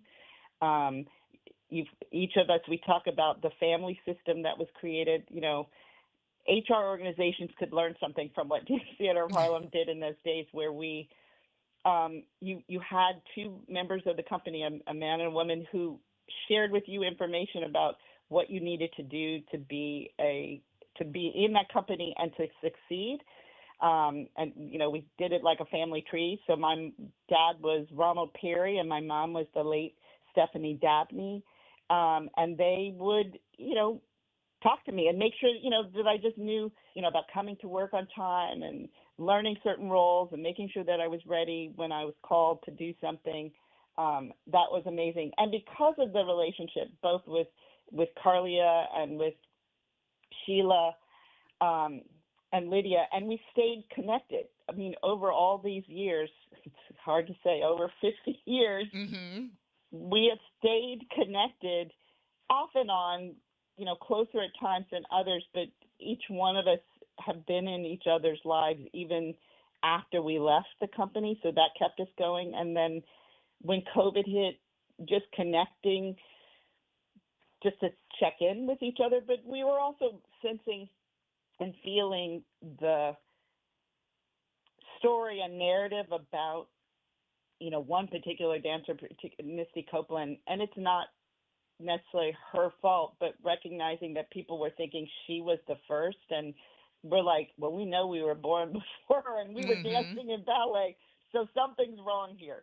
And knowing that we had to take that narrative back and tell our own story.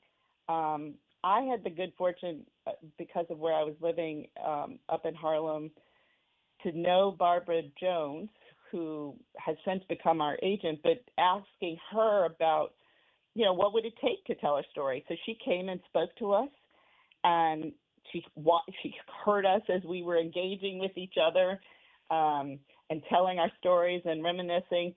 She goes, this could be an article. And then she had a name of a writer and invited Karen Balby to be part of our conversation, to just meet us.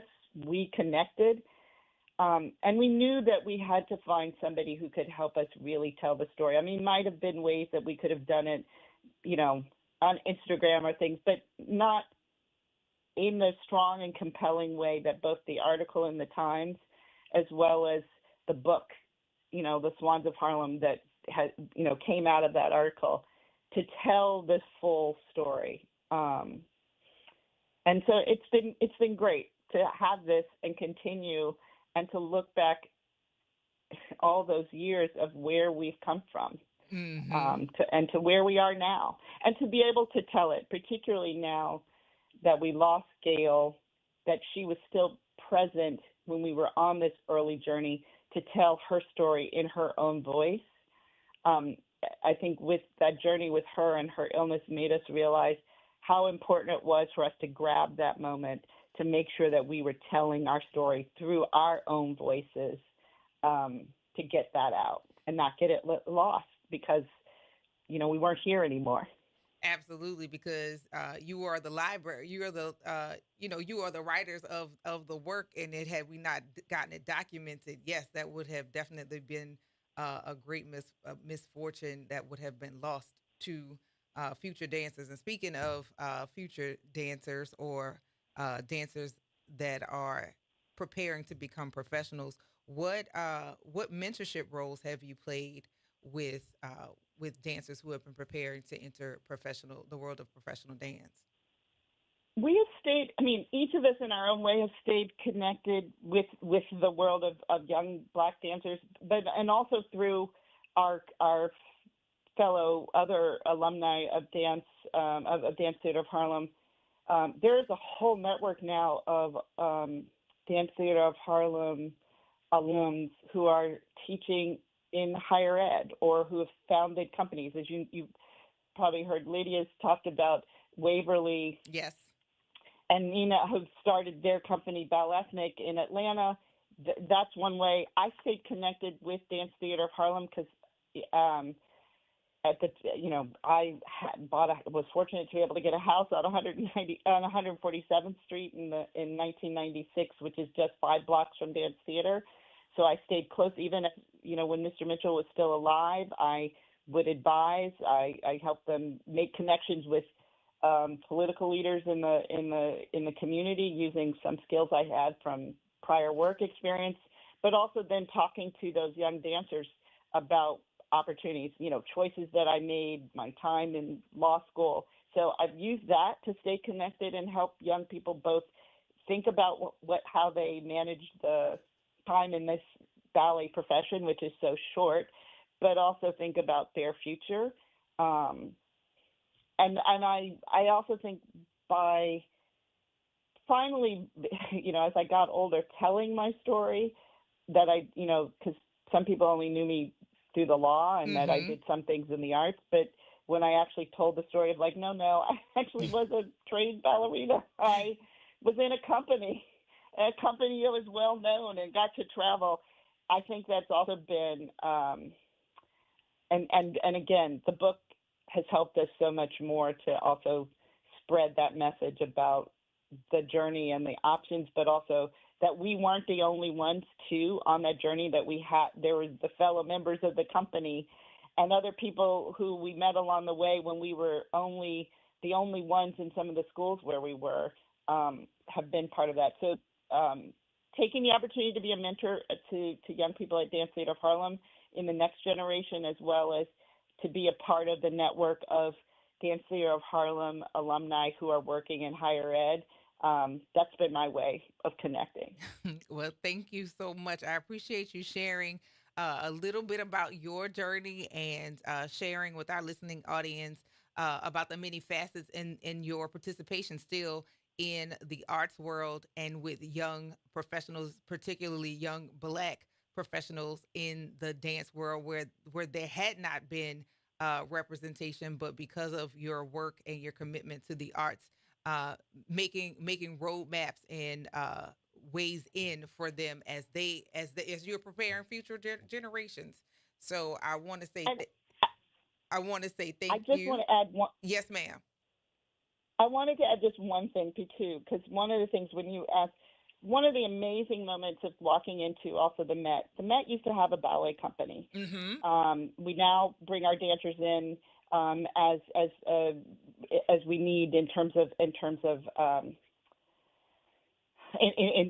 different operas. But one of the very first prima ballerinas of the Met Opera, I should say Black ballerinas. This is again somebody even before me, the great Janet Collins, who's also a cousin of Carmen de Lavalla, was hired in 1951 at the Met by Rudolph Bing. She was hired even before Marian Anderson to be the lead dancer, and they're wonderful photographs and yay for the Met. They have a wonderful archive. But what I also had the chance to do while I was at the Met was to also help them make sure that they were bringing in more dancers of color and dancers with wider experiences, not only in ballet but also in modern.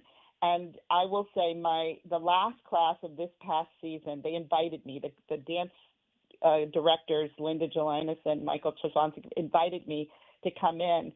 And the dancers paid tribute to see the range in hues and styles and everything in that classroom. That for me was also, I felt like my small contribution to the world of dance. Through this art form of opera, but this is when I was like, okay, I can visibly see a change that happened. Wow. Well, thank you so much for that. Well, I want to tell you that our listening audience, along with us on the front porch, we thank you for sharing your journey with us. And of course, we look forward to hearing from you tomorrow with the collective. But if anytime you find yourself in New Orleans, just find your way on over to WBOK because you have an open invitation. All right. Well, I absolutely will. Thank you so much, and thank you for what you do because art and is so important to our community, yes, and it we is. make super changes through this work. Absolutely. Well, thank you. And I look forward to talking to you tomorrow. Have a good one. All right, take All care. righty. Bye Bye bye. bye.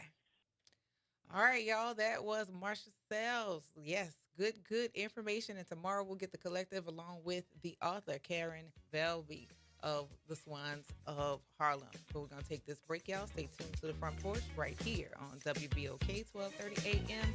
What New Orleans is talking about all day long.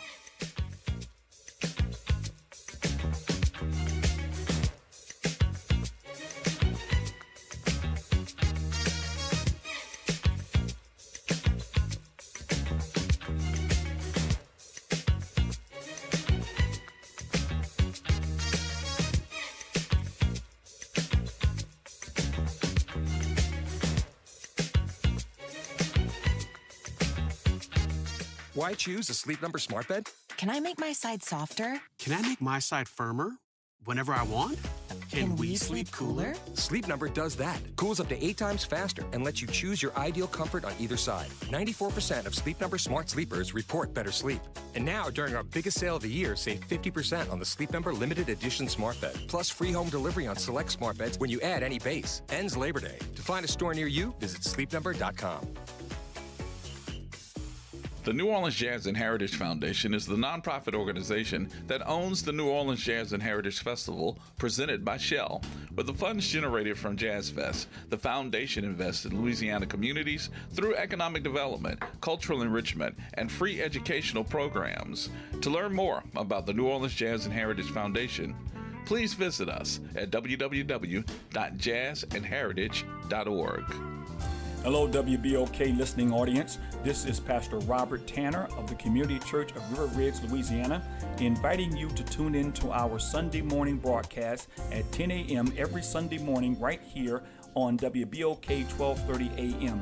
That's Community Church with Pastor Robert Tanner every Sunday at 10 a.m. right here on WBOK 1230. You're on the front porch with WBOK 1230 a.m.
blessed invitation,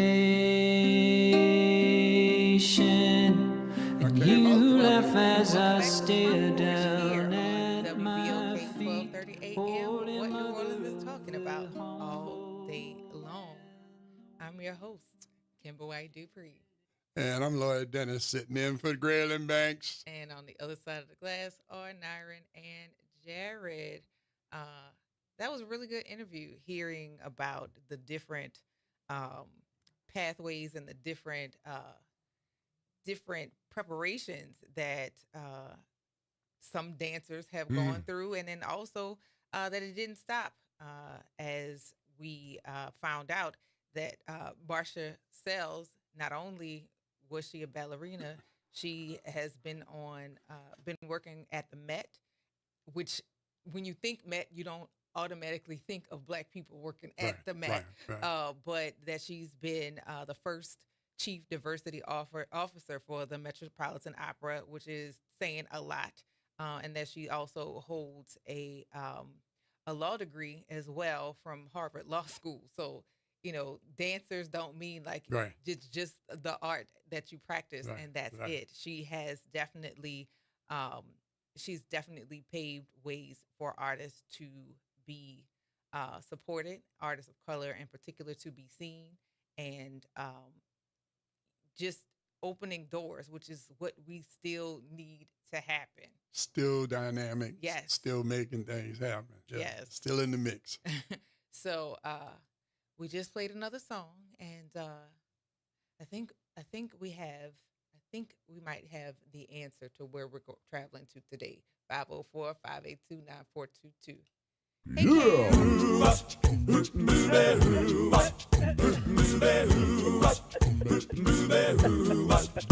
Well, she sneaks around the world from Virginia to Carolina. She's a sticky-fingered filcher from Berlin down to Belize.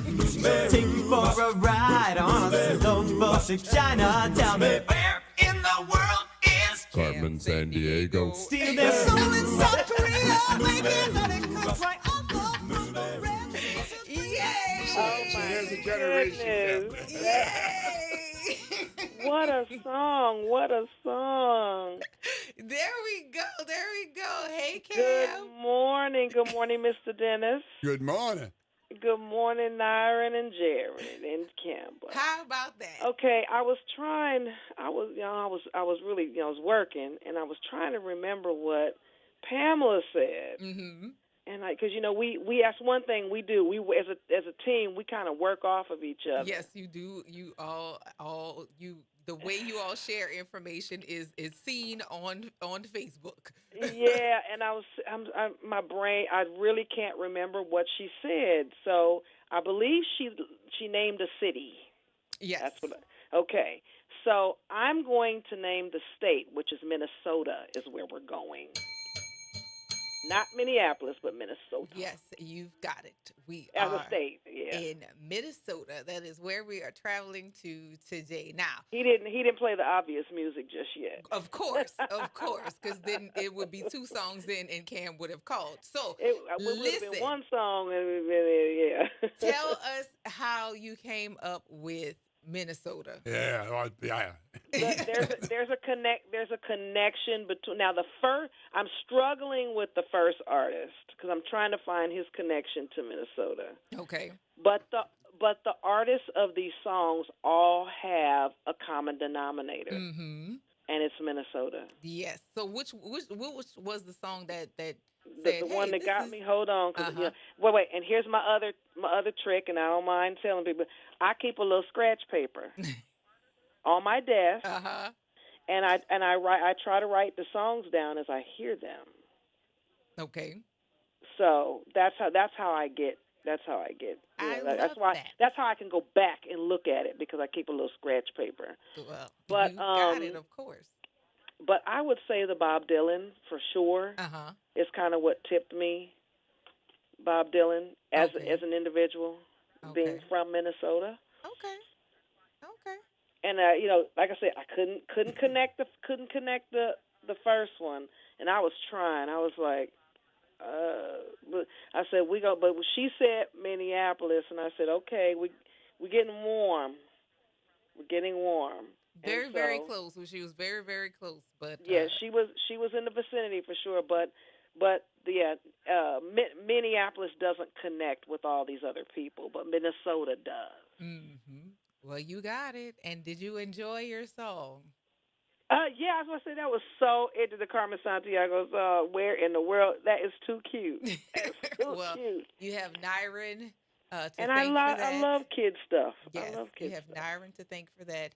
He wanted to play it last week, but we were able to get it. Yeah, where in the world? And I would love to plan a trip to Minneapolis soon. Okay.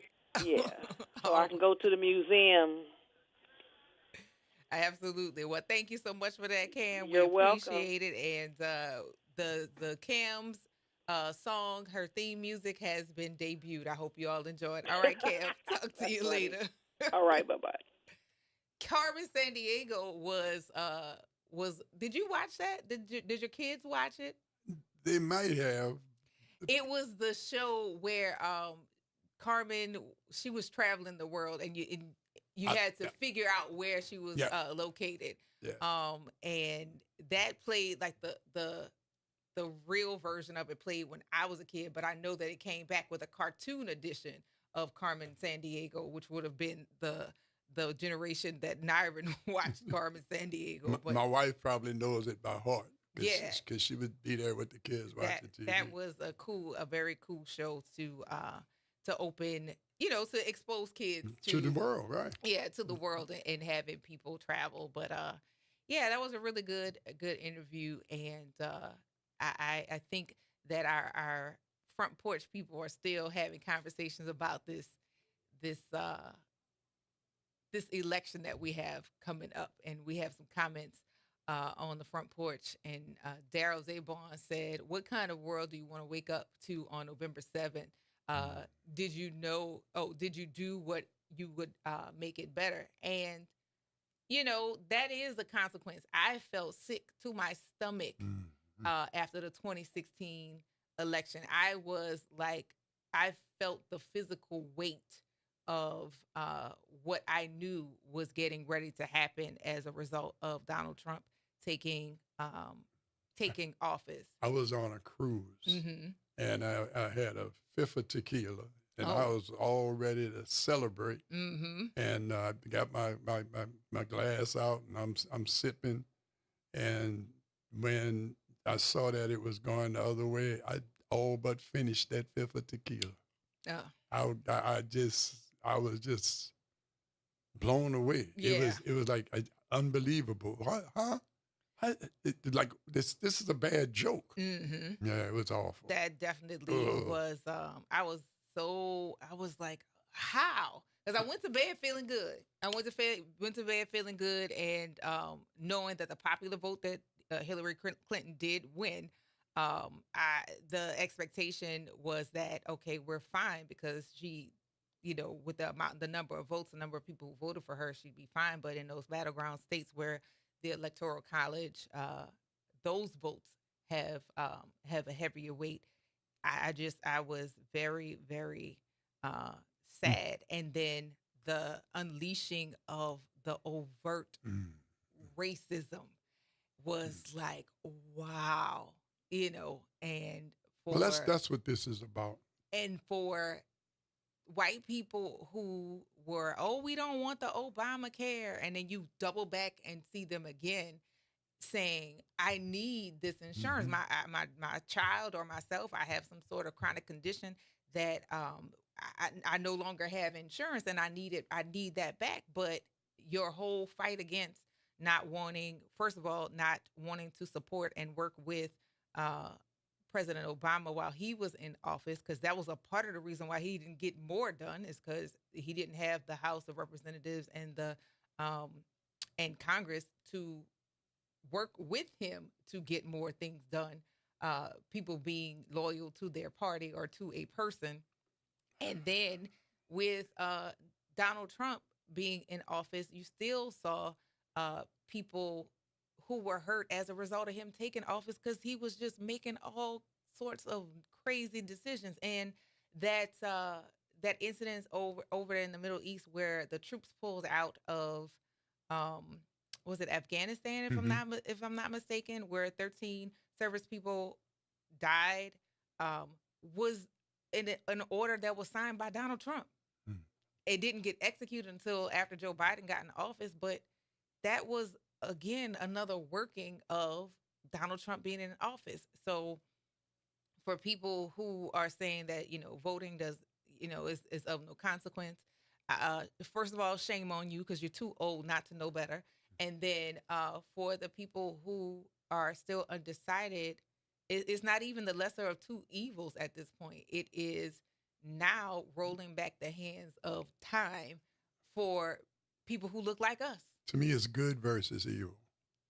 I don't even have that feeling about it. As poorly as I think of Donald Trump, it's not even that matter. He is telling you that he is going to roll things back to a place where, women don't have autonomy of their bodies or don't have control of their family planning. That is a problem. We still haven't closed the wage gap across genders or race. And he's talking about, again, bringing that back. We got another guy saying that if you don't have children, then your vote you shouldn't have a vote. And people who have children or a lot of children, their votes, they should be able to control the votes of their children. It's just all kinds of the opposite of what democracy that we have grown up or have lived to this point. So there are people in this country that, because the demographics are changing, I think they are willing to give up democracy. They have a fear of democracy because in, I think it's by 2050, that so-called white people won't be in the majority. Oh well. And it's scaring folks to death. I think this whole thing it may be the last gasp of white supremacy in the country, and I'm hoping that after there's a good flouncing, that they go back under the rocks, because they've been there. Right. They've been there, but they've been hiding under the rocks, and many of them weren't politically involved because they were no one appealed to them. But Trump is. I've read The Rise and Fall of the Third Reich. Okay. Which was this big book, 900 pages. All right. And it documents the rise and fall of Hitler. And we're on about page 650. The parallel is scary. It's almost the same moves. I almost don't want to see them put Trump in jail because Hitler wrote Mein Kampf while he was in jail. And so it's evil. It's wanting to have your way in spite of what's right or wrong. The man lies. He cheats people in business. He's oh man. For me, it is good versus evil. It's folk who want to. They have a fear that somehow for one thing, there's no such thing as white people. Oh yes. People are people. We have variations in genetics. So-called white people had to give up their melanin so that they could make their skins could synthesize vitamin D as they moved away from the equator. So the further you move away from the equator, the less melanin people have till you reach the point you go really all the way up into Scandinavia. Now you got people blind haired, blue eyes. They gave up a lot of melanin so they can make vitamin D. It was an adaptation to the fact that you moved away, that you were moving away from the equator. That's all it is. That's all it is. There was no such thing as whiteness until slavery. Correct. There was no such thing as whiteness. And I tell people, read the Bible. They don't talk about white or black people in the Bible. They say you were Ethiopian, they might. Mm-hmm. They might say that you were Roman. They may say that you were Gallic, you know. But there's no reference to race until race became an opportunity to have an economic advantage by abusing people. And that's what race is. Race was an opportunity to make money based on the abuse of a group of people. And so all of us are suffering under that. And it was created because there was a fear that the working people, it happened. There was one of the slave revolts also involved indentured servants who were white people who came under contract, but who very much had similar conditions to slaves, but the indentured thing ended. In other words, you were indentured for a while, but there were revolts where they united. Mm-hmm. And I think working people in this country ought to unite against the billionaires, against the few that have too much, and spread it around. I'm not a communist, but the European countries that are capitalistic were smart enough to control their capitalism. What we've done since Ronald Reagan is let capitalism just run and run and run over us. They got rid of the unions. They're trying to get rid of voting rights. And that's all it is. It's greed. Mm-hmm. It's greed that uses race to divide working people. But the people who are white That's the and biggest. poor, Yeah. what they don't understand They don't know.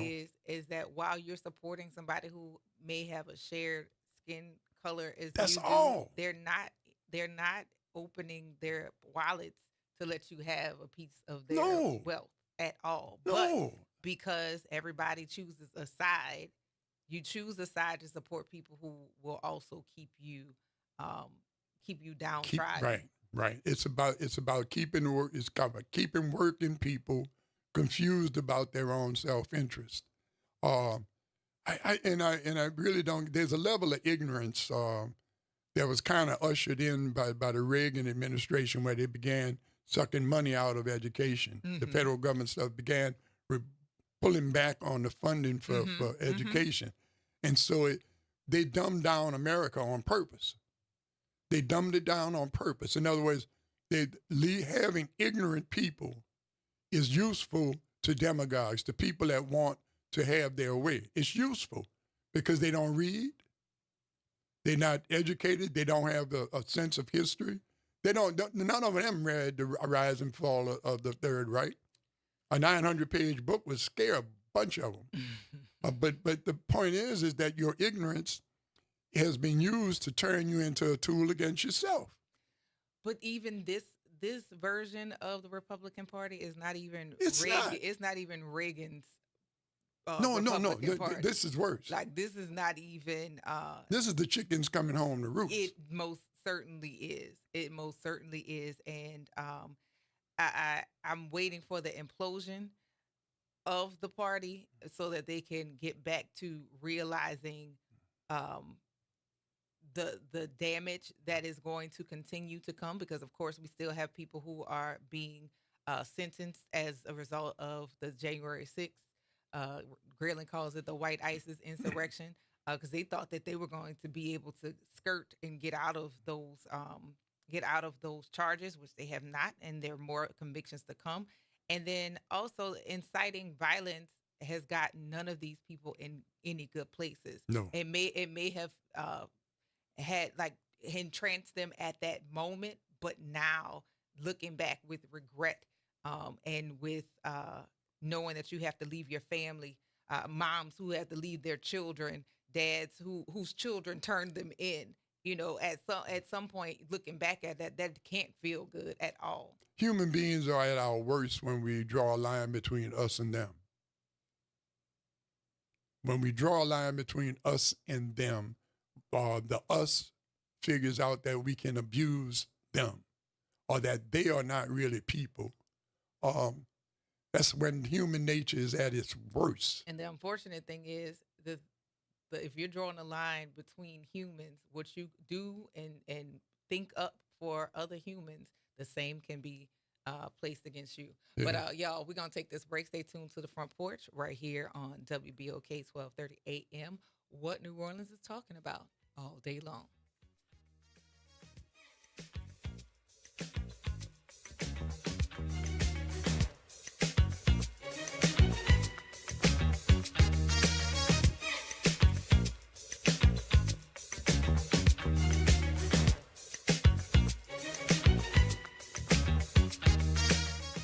From the campus of Xavier University, WBOK 1230 AM. Go. An Equity Media Station.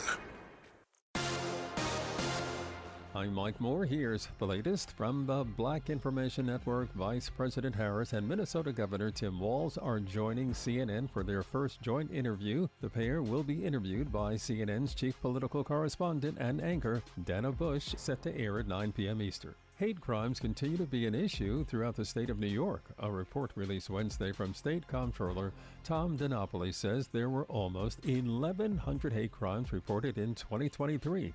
It's the highest number since data collection on hate crimes began in 2000.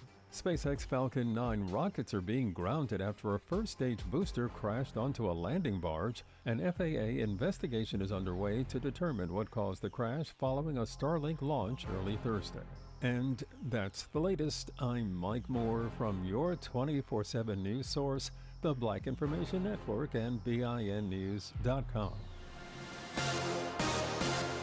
This news report is brought to you by New Schools for New Orleans. New Schools for New Orleans wants to welcome all of our teachers, school leaders, students, and families back for the 24-25 school year. In addition, we want to send a big shout out to our education community for all of their hard work this past school year. Orleans Parish improved students' learning mastery plus by 2 percentage points since last school year. Also, New Orleans Public Schools grew 3 percentage points in the areas of English language arts and math in all grade levels. Let's continue to make more academic gains this school year.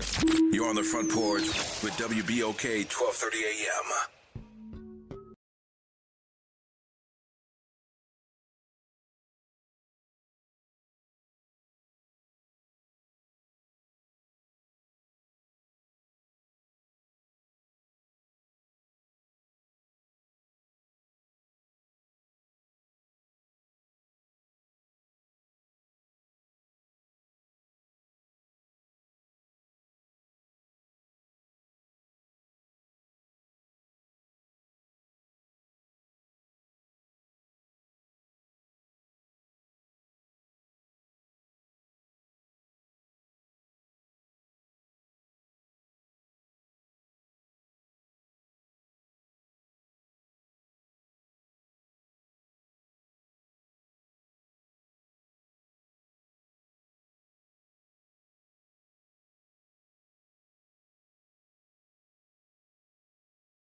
Which one of us is right?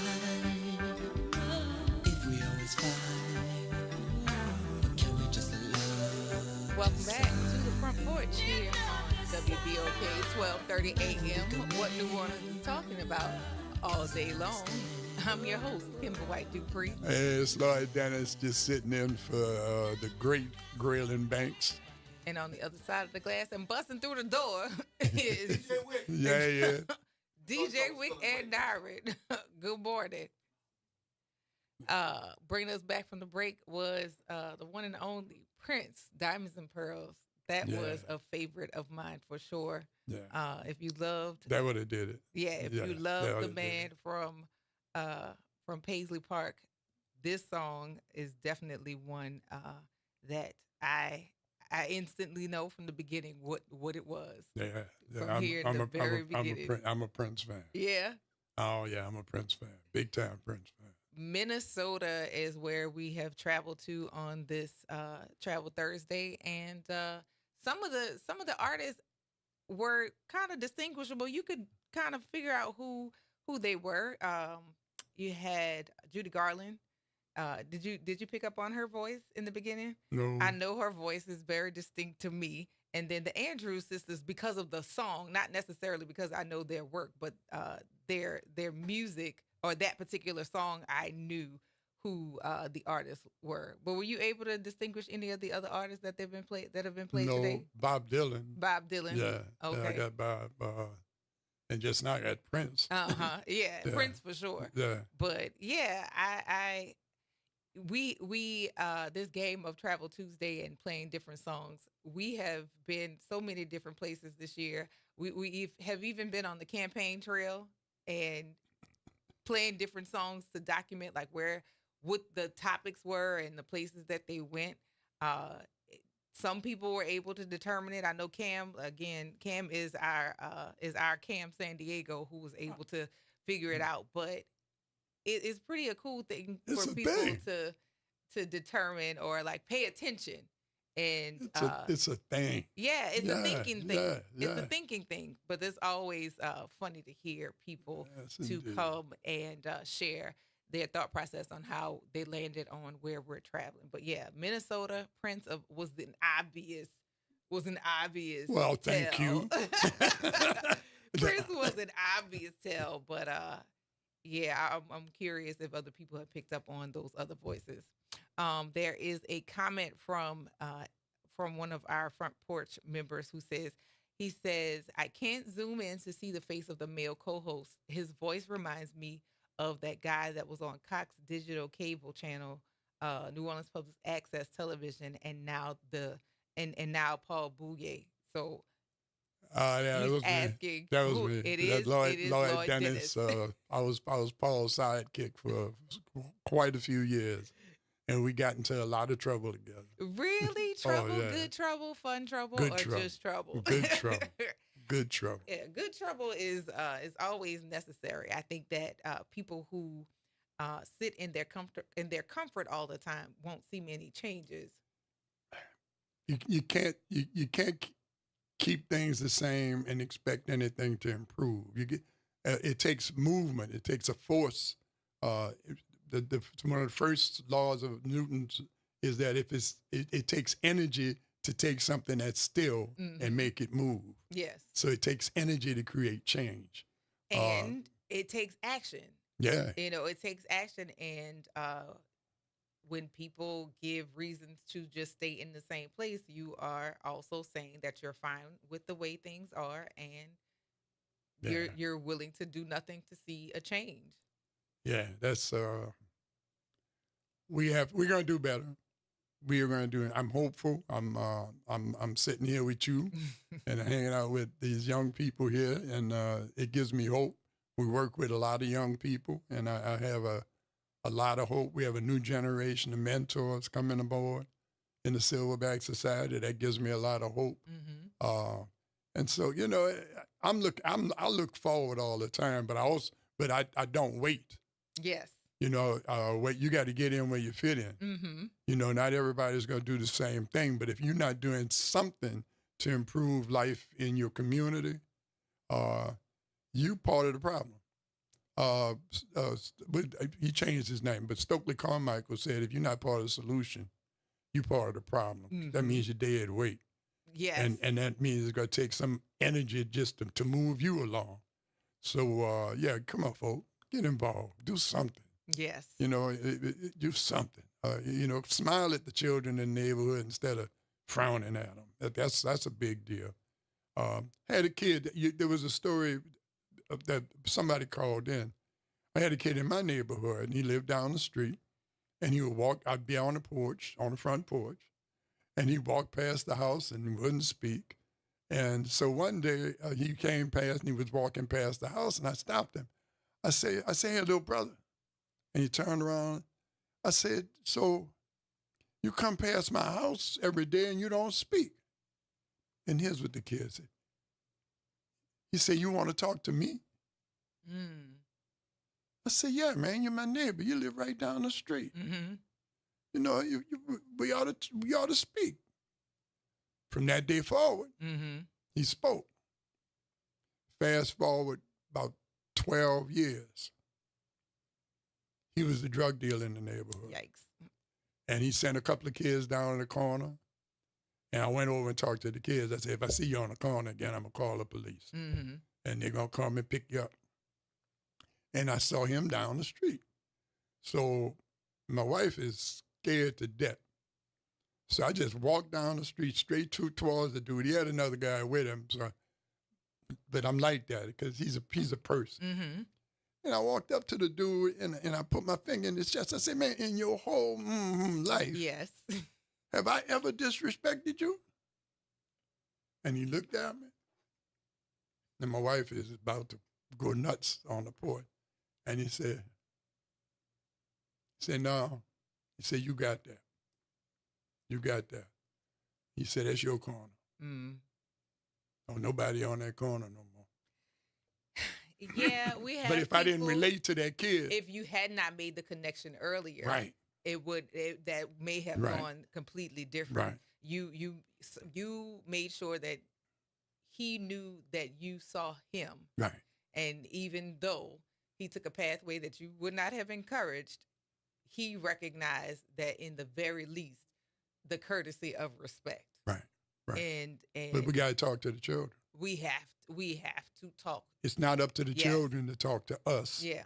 It's up to us to talk to the children. And you cannot teach what you don't know, and you cannot, land on making the best choices without having some guidance. Somebody gave him some guidance into what he was doing. Yeah. There was some. He didn't just pick that up out of his own imagination or desire. Well, he was probably repeating the process. Right. So somebody taught him that. But if we don't interrupt or interfere with things of that nature, then we may see other children or people find themselves navigating or going into places that is not going to end well for them. But we have to say something. We have to speak up and not be afraid, because it's a lot of people who unfortunately have discussions in their small groups, and those discussions never reach the people who they hope will have an impact or an effect on. But you can't impact or effect something unless you are directly talking to and interrupting the activities of those people. The thing I want people to understand is there was no part of me that believed that young man was going to do me any harm. There was no part of me. He was a kid. He lived in the neighborhood. He could have ignored me, but there was no part of me that he believed that he was going to do me any harm, because he's a human being. He's a human being. We demonize people. And I don't know why he was making a living that way. Kid doesn't do well in school, and he ends up in a position where he doesn't have skills, and then he has kids or other responsibilities. I don't know what we expect people to do. You don't know the pathway, but right, and he wasn't holding a gun to anybody. He was selling stuff to people who came to buy it. And so I stopped passing judgment on folk like that a long time ago. But we've been serious. Can I have a little fun for a minute? For sure. I want to talk about my posse. Okay. We've been balling out of control. It's a group of 10, 8, 10. It fluctuates, but it's about 5, 6 couples, and we hanging, girl. We go out. We go to Sweet Lorraine's. We go to Kurt LaRue's out on the lake. Pontchartrain Hotel. We had I'm gonna not say somebody jazz on Mondays. We listen to music. We take cruises. We go on trips, and we just having fun. All of us in our 70s, and we dance and party. We took a cruise on Holland America. They had a BB King Club. Okay. Yeah, every night it was a 13-day cruise. Wow. Every night but Thursday, because that's when the band was off. Okay. By the time we got off the ship, we knew the band, they knew us. But we partied. Everybody on the ship knew us. Okay. Well, Holland America, it wasn't hard because there was about 10 of us, and we must have been half of the black people on the ship. And that's okay. Right. But the posse, let's see, Dee Thomas, Gwen, Jerry, oh my God. Oh, Diane, Ronnie, Al, Cheryl, Janice, Tony. Listen, we have a good time, and I want young people to listen to this. Take care of your bodies. Eat good food so that when you get to this point in life, you can party like ain't no tomorrow. Our kids tell us that y'all balling out of control. I say yes, and if we spend all of the money, just so be it. Because we gonna have, like I said before, got my whiskey, got my money. We gonna go for it. But I just wanted to holler at the posse, so we gonna jam. And and we go check out Sharon Martin. And we're still celebrating. Oh, Boo's birthday. Yes. Yeah, we're going out to dinner this evening. And whatever she has in mind after that, whatever we're going to do it. Because we can. Yes.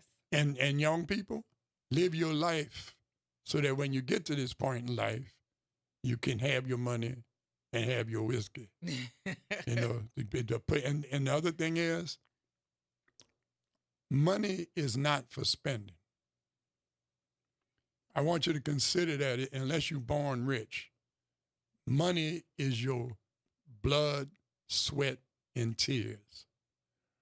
Money is what you trade your time at work for, time doing something for somebody else. That's how you make money. And when you make that money, don't let them convince you that you want to give it to them for some trinkets, for some clothes that cost too much, for cars that cost too much. Because those things are going, new only lasts 90 days. And the things that you buy are going to lose value. Invest some money. You don't have to invest a lot, but put some money away so when you get to this point in life, you can enjoy your life. If you spend all your money, you're going to be broke for the rest of your life. And it doesn't matter how much money you make. You got to put some on the side. And maybe not when you're in your 30s, but by the time you start being about 45, because you're making good money. By the time you're 45, 50, that's you getting to be peak earners. That's when you sock it away. And your children ought to be kind of gone. When you get to that point in life, sock it away. Don't let them convince you that you need this other car. I like Tesla. I think Tesla is a fancy car. I like cars, but I ain't buying none. I have other stuff I can spend my money on. And I got a Honda CRV with 60,000 miles on it, and I don't drive but twice a day, twice a week. Right. So I don't need another car. I mean, just in general, people, and I have been a person who in my lifetime I have had new cars out of necessity because of the amount of driving and keeping a car beyond a certain mileage. That I get another car, but now that I don't have to, like my kids are older, I don't have to run as much, and because if we're traveling, likely gonna fly or have another mode of transportation, so we're not necessarily in our cars as often. But as soon as you drive it off the lot, it starts losing value. I'd rather put that money in the place where I spend the most time, which is in my house. Right. Instead of buying Nikes, buy Nike stock. Well, buy the Nikes, but you don't have to have the new pair. You don't have the Jordans. I have never owned a pair of Jordans. Me either. I've never owned a pair. I do wear Nikes and because they're comfortable. But for style, that's not something that's been I guess it's not something that's been an interest of mine, and no I guess judgment on anybody else who, if that's what you do, but like once you've worn them, like are you going to resell them? And if you collect them, or is that an investment piece? How does that work? Right. I don't know it. I don't understand it. I'm not going to judge it, but save some money. For sure. Save some money, because the day is coming where you're going to need some money. Absolutely. Yeah. 504-582-9422. Good morning, Dion. Hello. Good morning. How y'all doing? Doing well. Well. Good. So, Mr. Dennis, I don't know if you recognize my voice, but Oh, Dion. Yeah, man. How you doing? Man, I'm so great. But this brother here is Silverback. Yeah. Yeah. And he and his wife have raised these gorgeous children.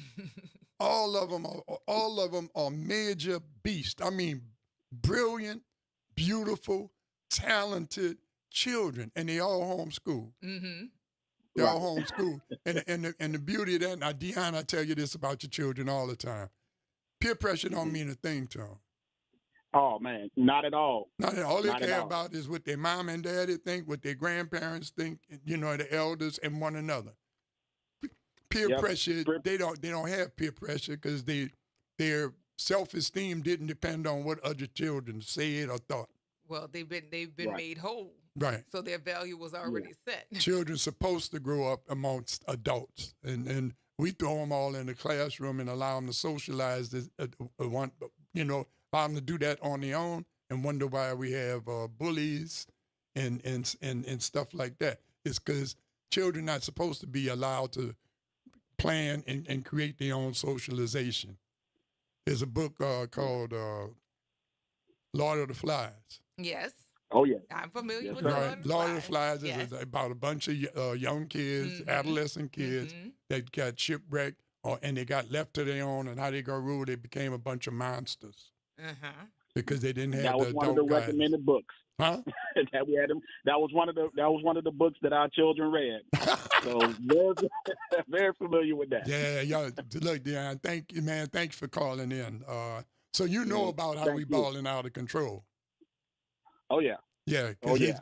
His in-laws, his wife's mom and dad. That's Gwen and Jerry. Okay. Oh yeah. Okay. Yeah. And Deon and his wife introduced us to Gwen and Jerry because they were friends with my daughter. Okay. And so they said y'all need to hook up because both of y'all balling out of control. and look, because of you, because of Miss Ann, because of my in-laws, we try and we fall short, but we try to emulate. Well, they balling out of control too, but the whole family. Our marriage after you all, and it's been 27 years this month. Wow. And we trying to catch up with y'all. So we're not going on the cruises like you all are, but that's something to to shoot for later on down the road. We just enjoying each other, raising our children, and because of you, because of my in-laws. Man, didn't you just take the whole? Didn't you just take the whole family to Europe? Yeah, we went to Europe. We went to Europe last year. So now I went to.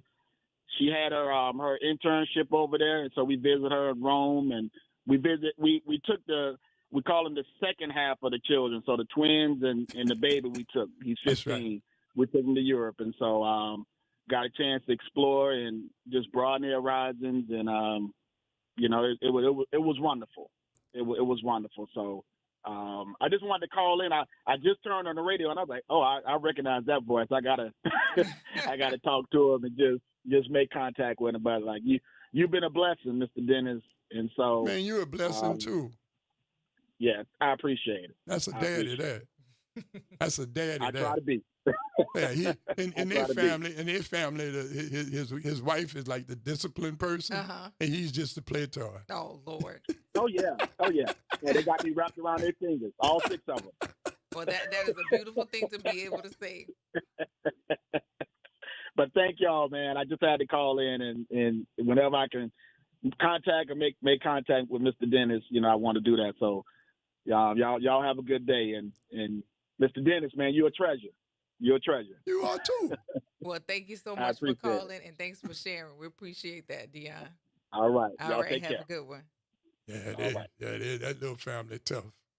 Oh, they tough. We have to start talking about and talking up Black families Yeah. more because again, we do have family and family units, even though they may not look all the same.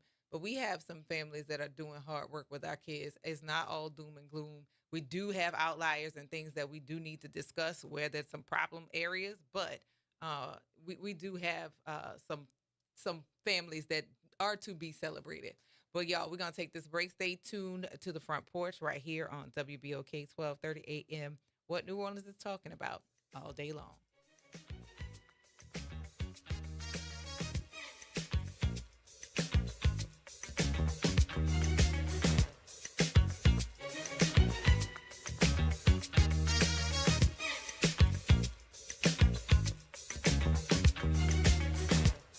Norman Robinson is back. Can you hear me now? And he's taking no prisoners. Can you hear me now? Each weekday, Norman Robinson brings you commentary with Off the Top. The incident was shocking, disturbing, disgusting, disappointing, and sad. Each weekday, Off the Top with Norman Robinson is heard exclusively right here.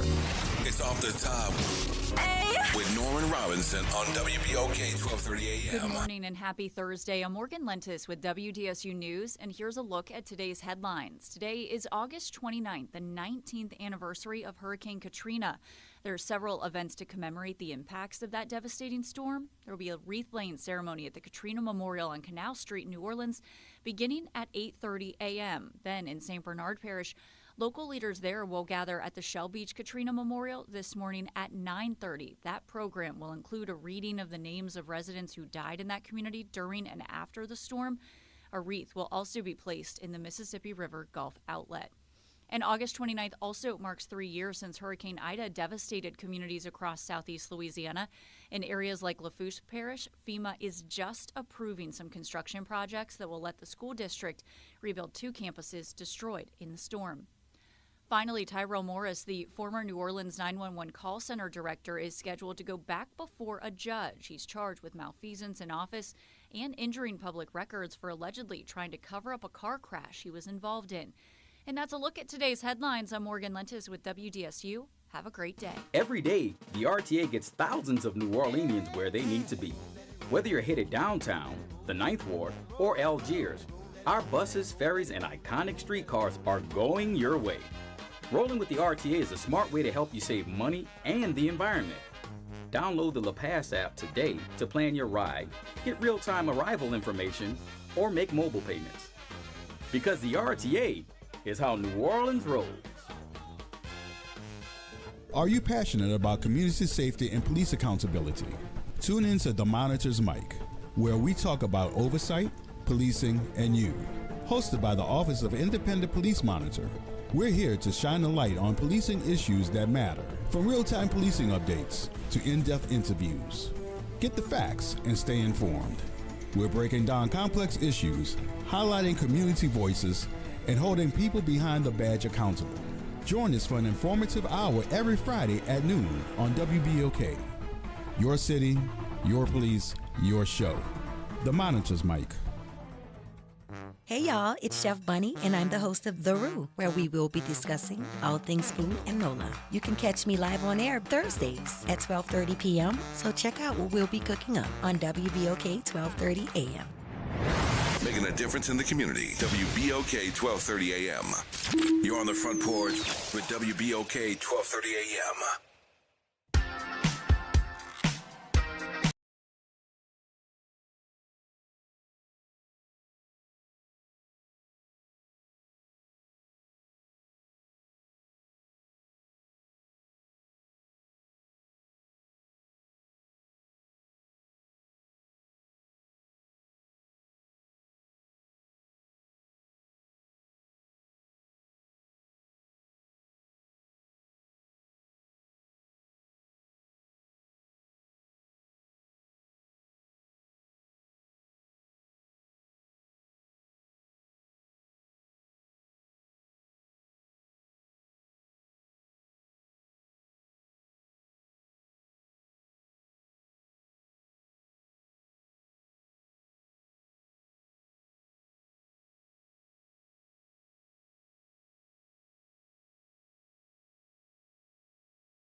take your shine off. If I'm shining, everybody gonna shine. WBOK More like 30 this don't a.m. even What gotta New Orleans try. is talking about all day long. I'm your host, Kimber White Dupree. And I'm Lloyd Dennis on my last segment, hanging in here for Graylin Banks.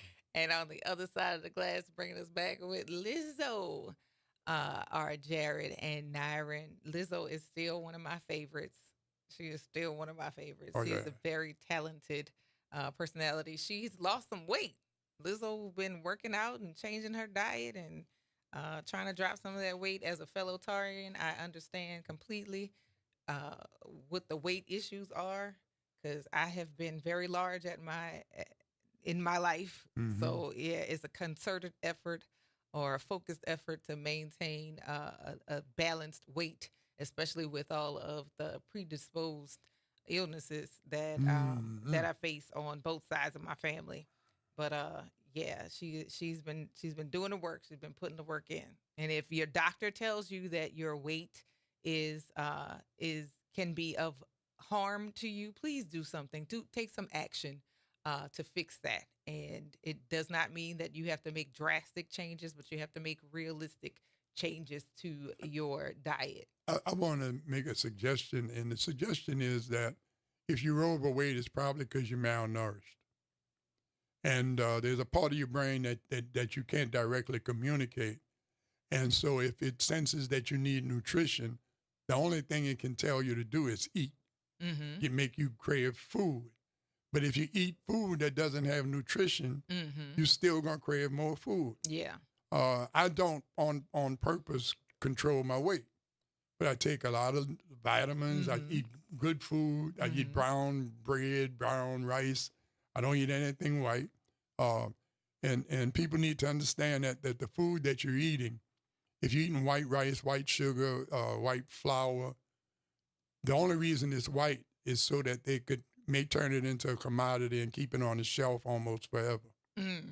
If you have brown rice or brown flour, you have to refrigerate it. Yes. But you can take white rice, white sugar, white flour, put them in a bag. 10 years, you can come back and it's still will going to be still there. be there. But Still it be okay. doesn't have nutritional value. It just has carbs in it. So I'm suggesting that before you beat up on yourself and about self-control, that you increase your nutrition. And if you can't do fruits and vegetables and stuff, at least take a couple of grams of vitamin C every day. Vitamin C is a chemical that's found in all fresh food. And if we were primitive human beings, we'd get between 5 and 10 grams a day in the food. But the minute you put a green bean has a lot of vitamin C. The minute you start the canning process, it's washed out. Right. So if you're eating food out of cans, if you're eating stuff based on white flour, white sugar, and don't do it. Try and eat more whole grains. Try and eat more fruits and vegetables. But if you can't, at least take a couple of grams, 2 grams of vitamins, 2,000 milligrams a day. It can't hurt you. Even the medical people say that. And get a multivitamin or something, because there's so many little chemicals that your body needs to function that are not in the food anymore. And even beef and butter. Okay. I think we talked about that. Yes, we did. Yeah. You know, they've been changed because they're feeding cows corn, and cows were meant to eat grass. So the products that come out of those cows are not what's supposed to come out of them. Because it changed Because the they changed nutrition. the Yeah, it changed nutrition the nutritional value of the cows. And so please, take a couple of grams of vitamin C every day. It'll change your life. I eat whenever I feel like it. Okay. Yeah, pretty much whatever I feel like it, but it's gonna be good nutritious food. But if you're overweight, don't think it's. You go to Europe, you go any place else on the planet other than America, and you don't have all these fat people walking around. Not only that, though, and they're there's healthy. certain things that we sell here that are That are banned in other illegal. places. Yeah, that are One banned. of them is corn-fed beef. If and you candy, like certain candy right, that we like oh, because of the nerds, colors, you can't get because over. of the You chemical can't buy colors. over there, or if they sell it, they put warnings uh, on the labels about what Right. you're supposed to be Because of the ingesting. dyes. Yep. But before we get off, I've had a ball sitting there being your sidekick. I appreciate And you. it's been a good time. And ladies and gentlemen, support this station. It's all we have.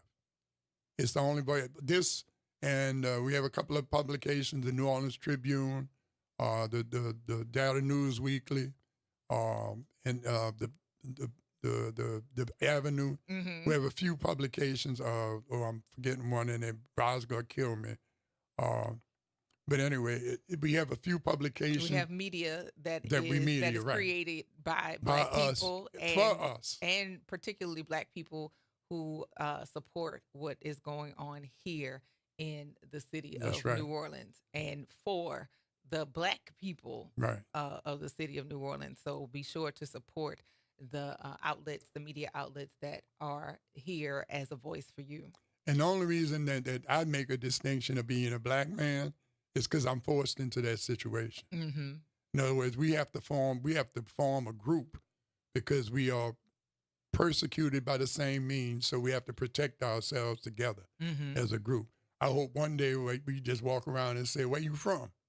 Right. Instead of what color are you or what race are you? Because race is a lie. It's a made up construct. Right. It's It's never. just made It's up. never. It's always debated because it's never been. It's never been made up of a natural selection. It's Mhm. been up of a made up thing, and so anything that has to be qualified Mhm. in its explanation it's some lie that's hidden there. Right. It's that a lie. that people have believed or latched on to, but it doesn't make it It was a true at lie. all. It was a lie that is still being used Mm-hmm. to keep working people from uniting. And on that, I think that's a good note to end the show. It's been great to have you here, and I'll be back here tomorrow, and a special guest host on tomorrow on Free Your Mind Friday. So make sure you tune into the Front Porch right here on WBOK 1230 AM. What New Orleans is talking about all day long.